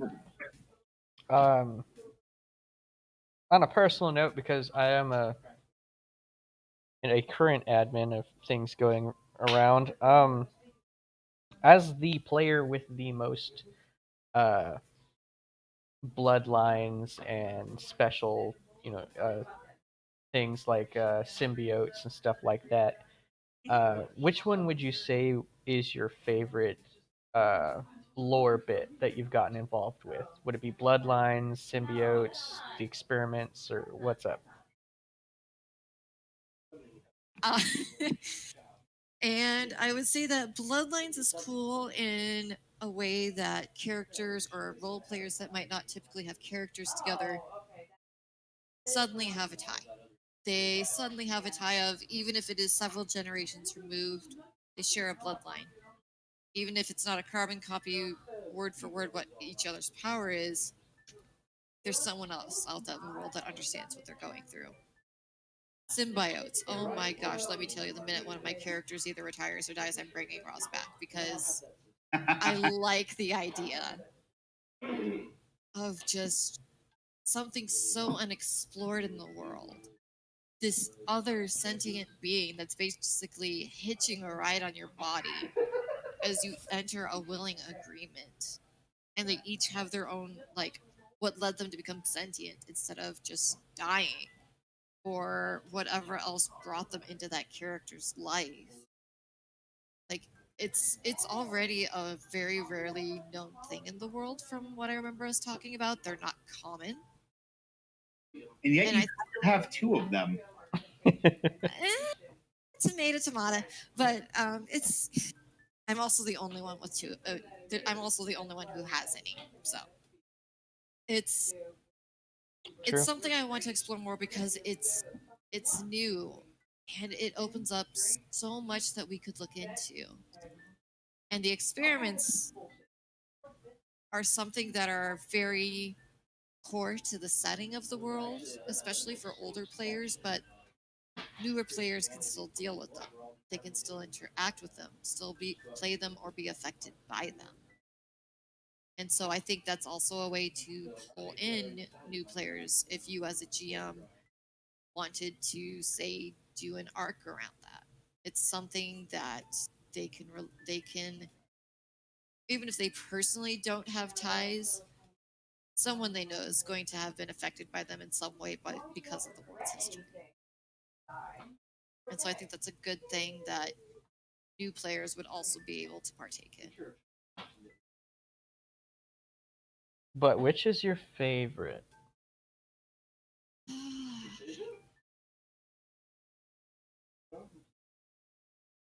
Symbiotes are bloodlines, both for the same reason of even if they're the same, they're still very different.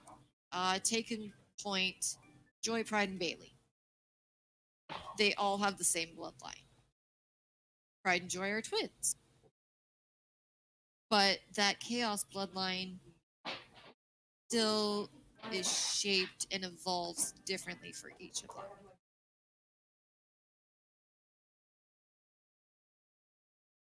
Right on. So we can probably use that to actually segue into Joy. Oh, Joy. Joy of joys. Yeah, something like that. Not been called that in a while, though. The joyful noise. The Withering Glare. She does have one of those. Yes, it's in her avatar. So Joy is also very unlike all of your other characters. She is not a talker. She is definitely a woman of action, and I'm gonna go out on a very, very sturdy limb here and say your most violent character to date. Yeah. So, what's your mindset with Joy? Again, with this quiet, brooding, just ball of violence and destruction. It was very important for me with Joy, one, to get used to having a character that shared my name, but also to have If she was I'm going not to gonna be drink that beer. angry and that silent, I had to Not that I can find what find. I was comfortable with sharing versus keeping to myself. I didn't want to over-explain things because that doesn't match the writing style of what Joy as a character would be. You know, how I would write a post for Cecilia would not be how I would write one for Bailey too, but for Joy. But for Joy, it had to make sense. She had some really bad things I'll happen pretend to I her have to deal right with your mother. as she was starting to become a main character. That was what segued her into being a playable character. I'm on push to talk. And I wanted her to be angry in a way that someone reading it would understand why she's angry and not that she's just raw angry. Mhm. And as you mentioned, she's a twin. Like, what's your approach on the dynamic between Pride and Joy, and how they are similar, but also how they differ? Like, how much thought do you put into like that dynamic, and kind of like playing with that relationship?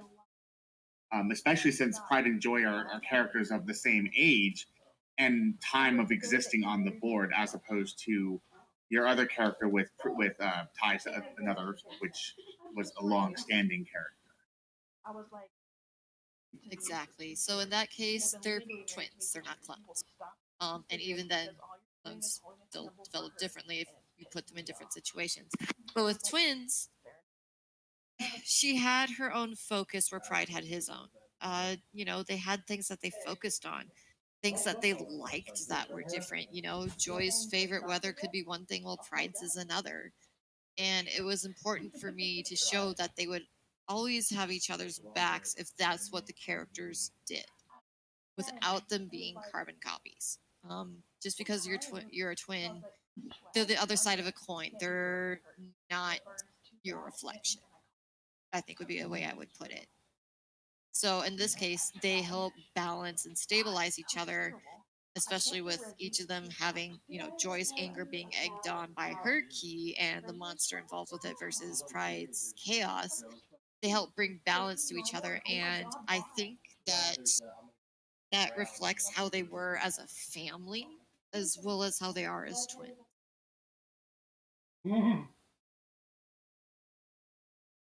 Well said. Well said. Do you enjoy playing Joy? A lot to get used to at first because I'm not used to that silent character, but I would say I do play Joy. Ugh, wow, it's late. I'm sorry. I do enjoy playing Joy. It's fun to play new things.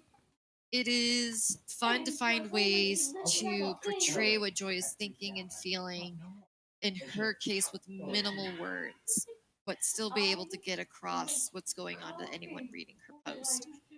She is definitely a moody baby, Mhm. and she's okay with that. And it's okay if no one else is okay with that because their opinion just doesn't matter because she's Joy. Do you find that because she's quieter, that you have to work harder to emote for her, to portray the things, or do you think that sticking with specific constants on her kind of emote and demeanor and body language sends a better statement of who she is, rather than like really in depth, detailed emotes? So I think it is important to have a small set of what's normal for her. In this case, her scowling, if there's a growl, if she's doing a deadpan on the rare occasions where she allows herself to relax a little and smile. Because if her norm is those three, even if I'm not going into heavy detail, you notice that smile more. In the thread we're currently with our friends Adam and Lee, her expression didn't change, but the words she used did, and Lee was able to understand that she complimented her character, and her character understood that she was complimenting her. Mhm. So I think it's good to set a set of norms. You know, don't let that be all that you use if you want to play with something new, but you don't have to go into hyper detail all the time. I think one of the best ways I could think to kind of give an example would be any sort of writing or comic book. You have your dialogue and you have these moments of important breakthrough or action where it's a 2 or 3 word sentence, but it has a stronger impact because of it and because it stands out. So I think finding something like that also really helps except for what her emotes are, as well as, okay, well, Joy's having her typical moment to, oh wait, she did this, why, wait, what?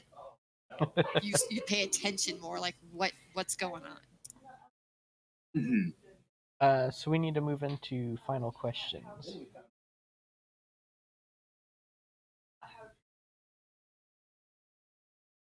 I going first or you guys first? You can ask us a question first. You can either ask us each individually, or a blanket question.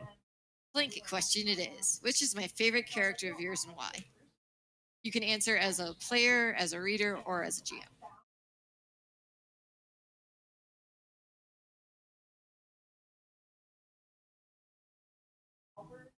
I will go first, and I think I will say Allie. I like Allison Kazim because just the situations she seems to find herself in. Fair. They're not her normative kind of situations. I feel like even as a combative, moving into a political position, her thought process going into everything is always unique. Uh, the urge for her to want to hurt somebody and then not doing it is probably my favorite thing to read when it comes to your characters. Because somebody will make a comment and Allie be like, well, I guess it's time to kick you in the nads, and then, but that might cause a war. So it's entertainment value, honestly, on that end, and because of all the secrets still wrapped up in that character on the GM perspective. Um, for me, I would say that Evelyn was probably my favorite to GM for.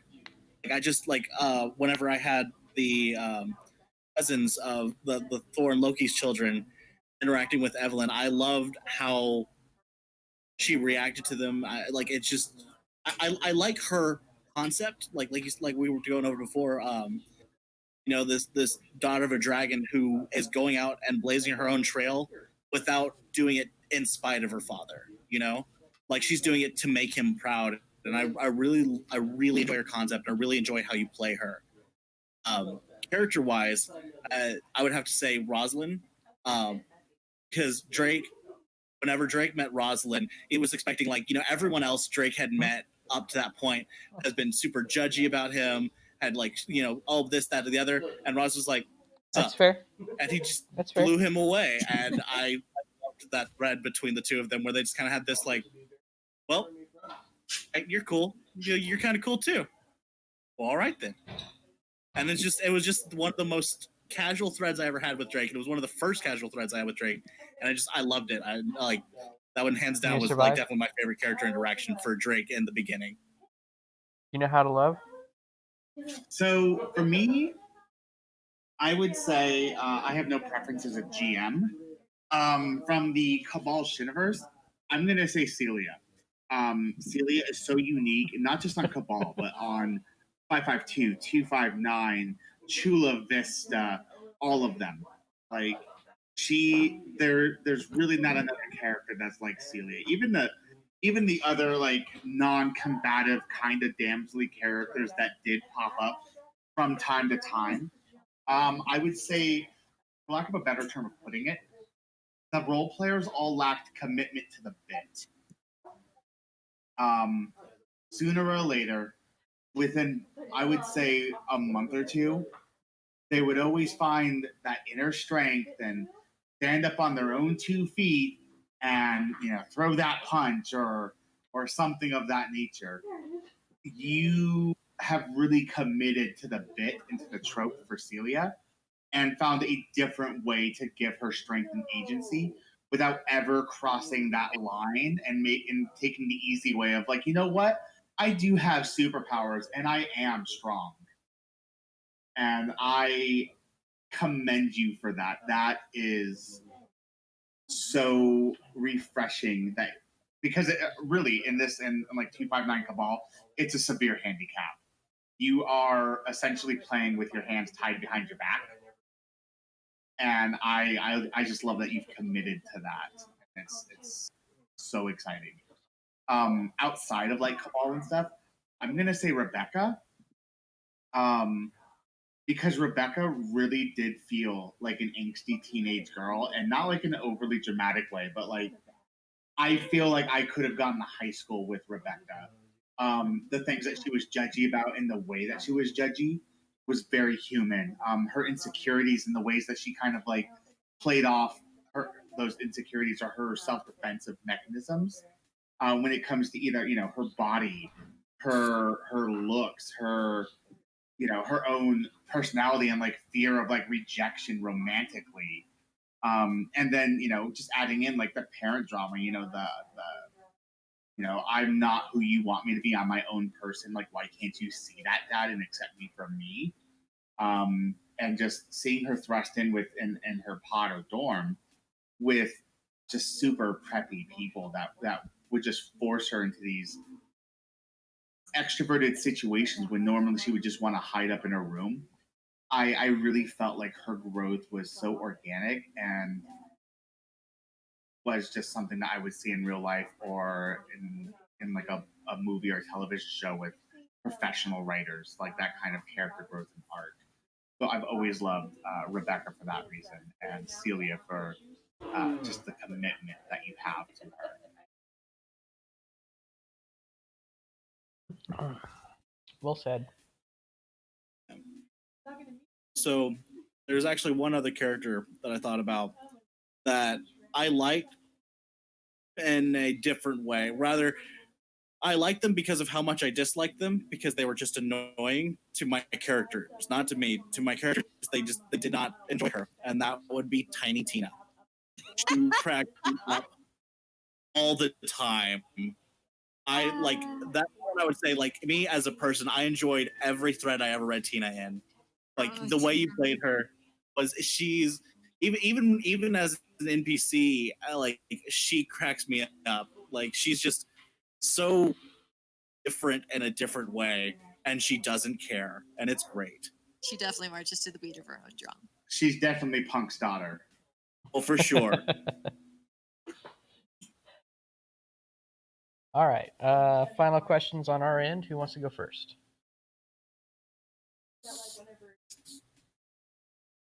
I feel like I should go last just because I'm married to her. Fair enough. I will go first. So you said you started when you were 12, and we're up here in our, we're not going to say how old we are section of role playing. What would you say your inspiration was back when you were creating your first character versus what you use for inspiration nowadays? So I think the difference would be that I wanted to make a character like the stories I read. I wanted a character that would come from those types of books. And I think now I take a look at it and I go, this setting interests me. What would interest me in this world? What is a character I can make that will be able to focus on what's already caught my eye? So before you were making characters to fit the characters of the worlds, and now you're making characters to fit the worlds. I'd say the first time was more the, it was the power fantasy as I knew it versus what can I do to make this my own. Fair enough. I guess me, I'd ask what character, either your own or those that you've played with on any of your various boards, had the biggest impact to you in your role playing style. So I would say that that would actually probably be Rebecca from Paradigm. She was the first character I'd had in quite a while where I felt like she was believable as a person and as a character. And so at that point, I had found out how I'd done it. Like, okay, this is, her reaction here makes sense to me versus this is a reaction I expect something out of a comic book about Superman flying around the world for the 50th time. And so I wanted more like that. Cool. I like that. So my final question, since a lot of these boards that we've talked about have had very strong PVE elements, from Paradigm with their real time events, to Cabal with the actual notebooks full of lore, and just everything in between with all of the different GMs.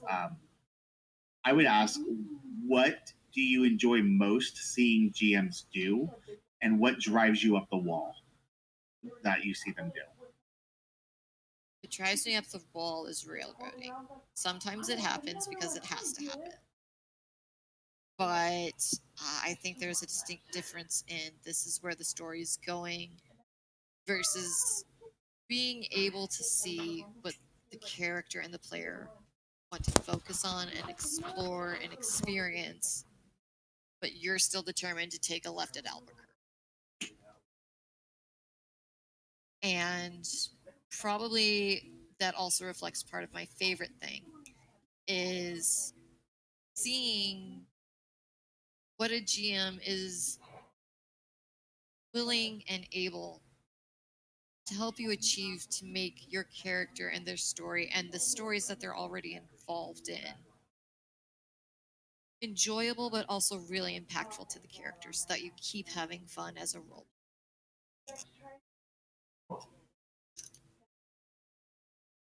Well said. Thank you.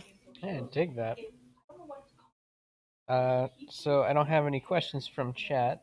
So that would be the end, unless we want to have some final statements from my wonderful co-host and my guest here.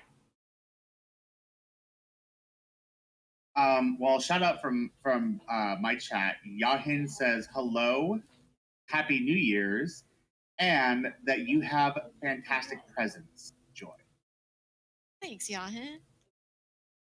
Hi, Yahan. Leon also says hi and is present. I miss Person, I don't know, but still hi.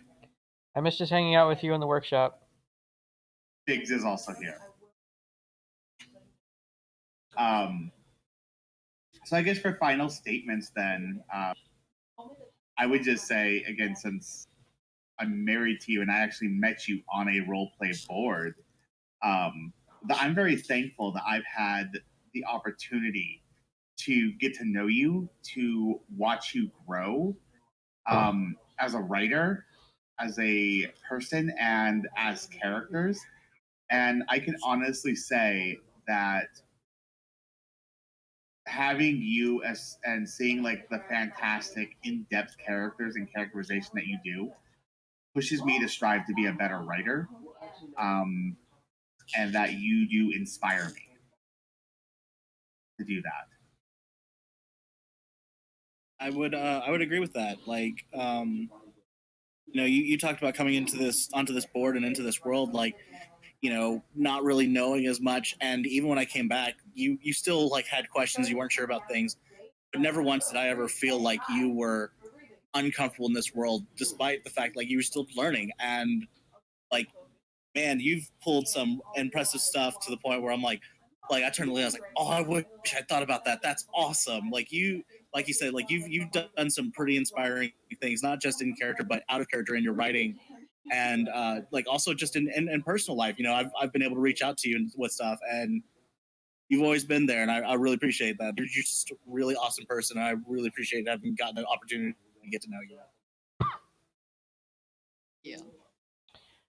And on my end, beyond you being married to somebody I consider a brother, uh,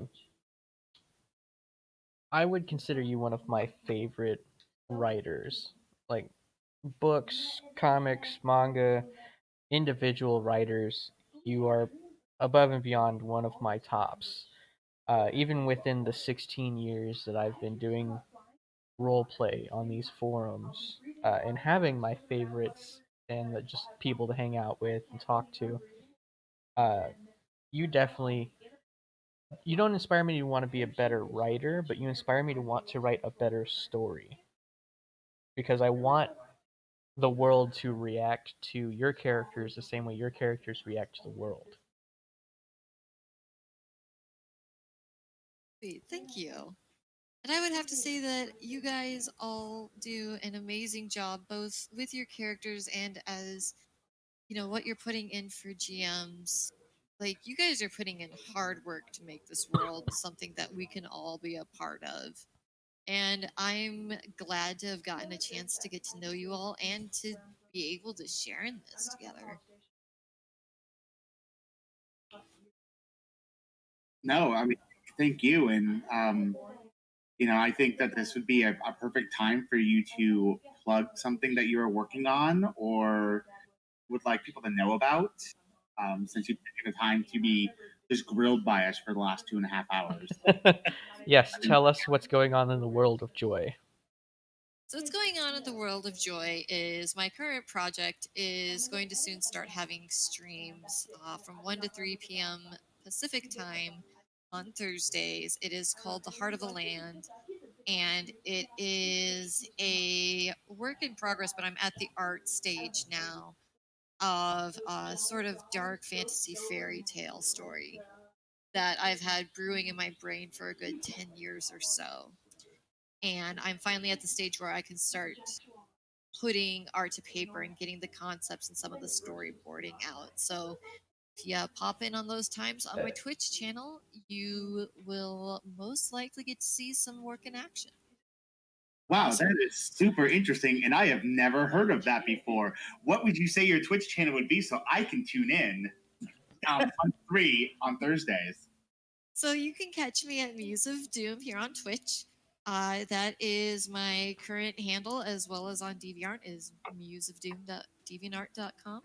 That's going to be changed soon, but if you want to hang out in the meantime, that's there. And so I think you can actually catch me as a connection with Leon here on Twitch. You can absolutely catch me as a connection with the Rylander here.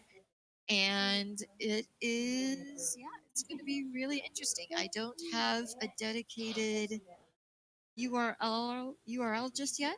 It is, like I said, it's a work in progress, but I'm really excited that I'm at the art stage and can start showing my brain babies. We will And have I'm popping your Twitch in the chats that are streaming this for anyone that is interested. Go ahead and give it a click and give her a follow. Make sure to click the little notification bell so when she comes live, you get that notification and you can see her art and storyboarding. and there will be a link to that Twitch channel in the description of the YouTube version of this video. But that is the time we have. Thank you all for joining the podcast and tuning in and listening. Thank you to my guests for having questions and being interactive. And thank you for my guest for giving the time on New Year's Eve to be with us. Always a pleasure. And Happy New Year's to everyone that's not in the Pacific Coast right now. And Happy New Year's to everyone on the Pacific in about 45 minutes. Happy New Year, everyone. We made it through 2020. It's all up from here. Yep, the Doomsday. Happy New Year's, guys. The Doomsday of December 22nd or 32nd, 2020 did not happen.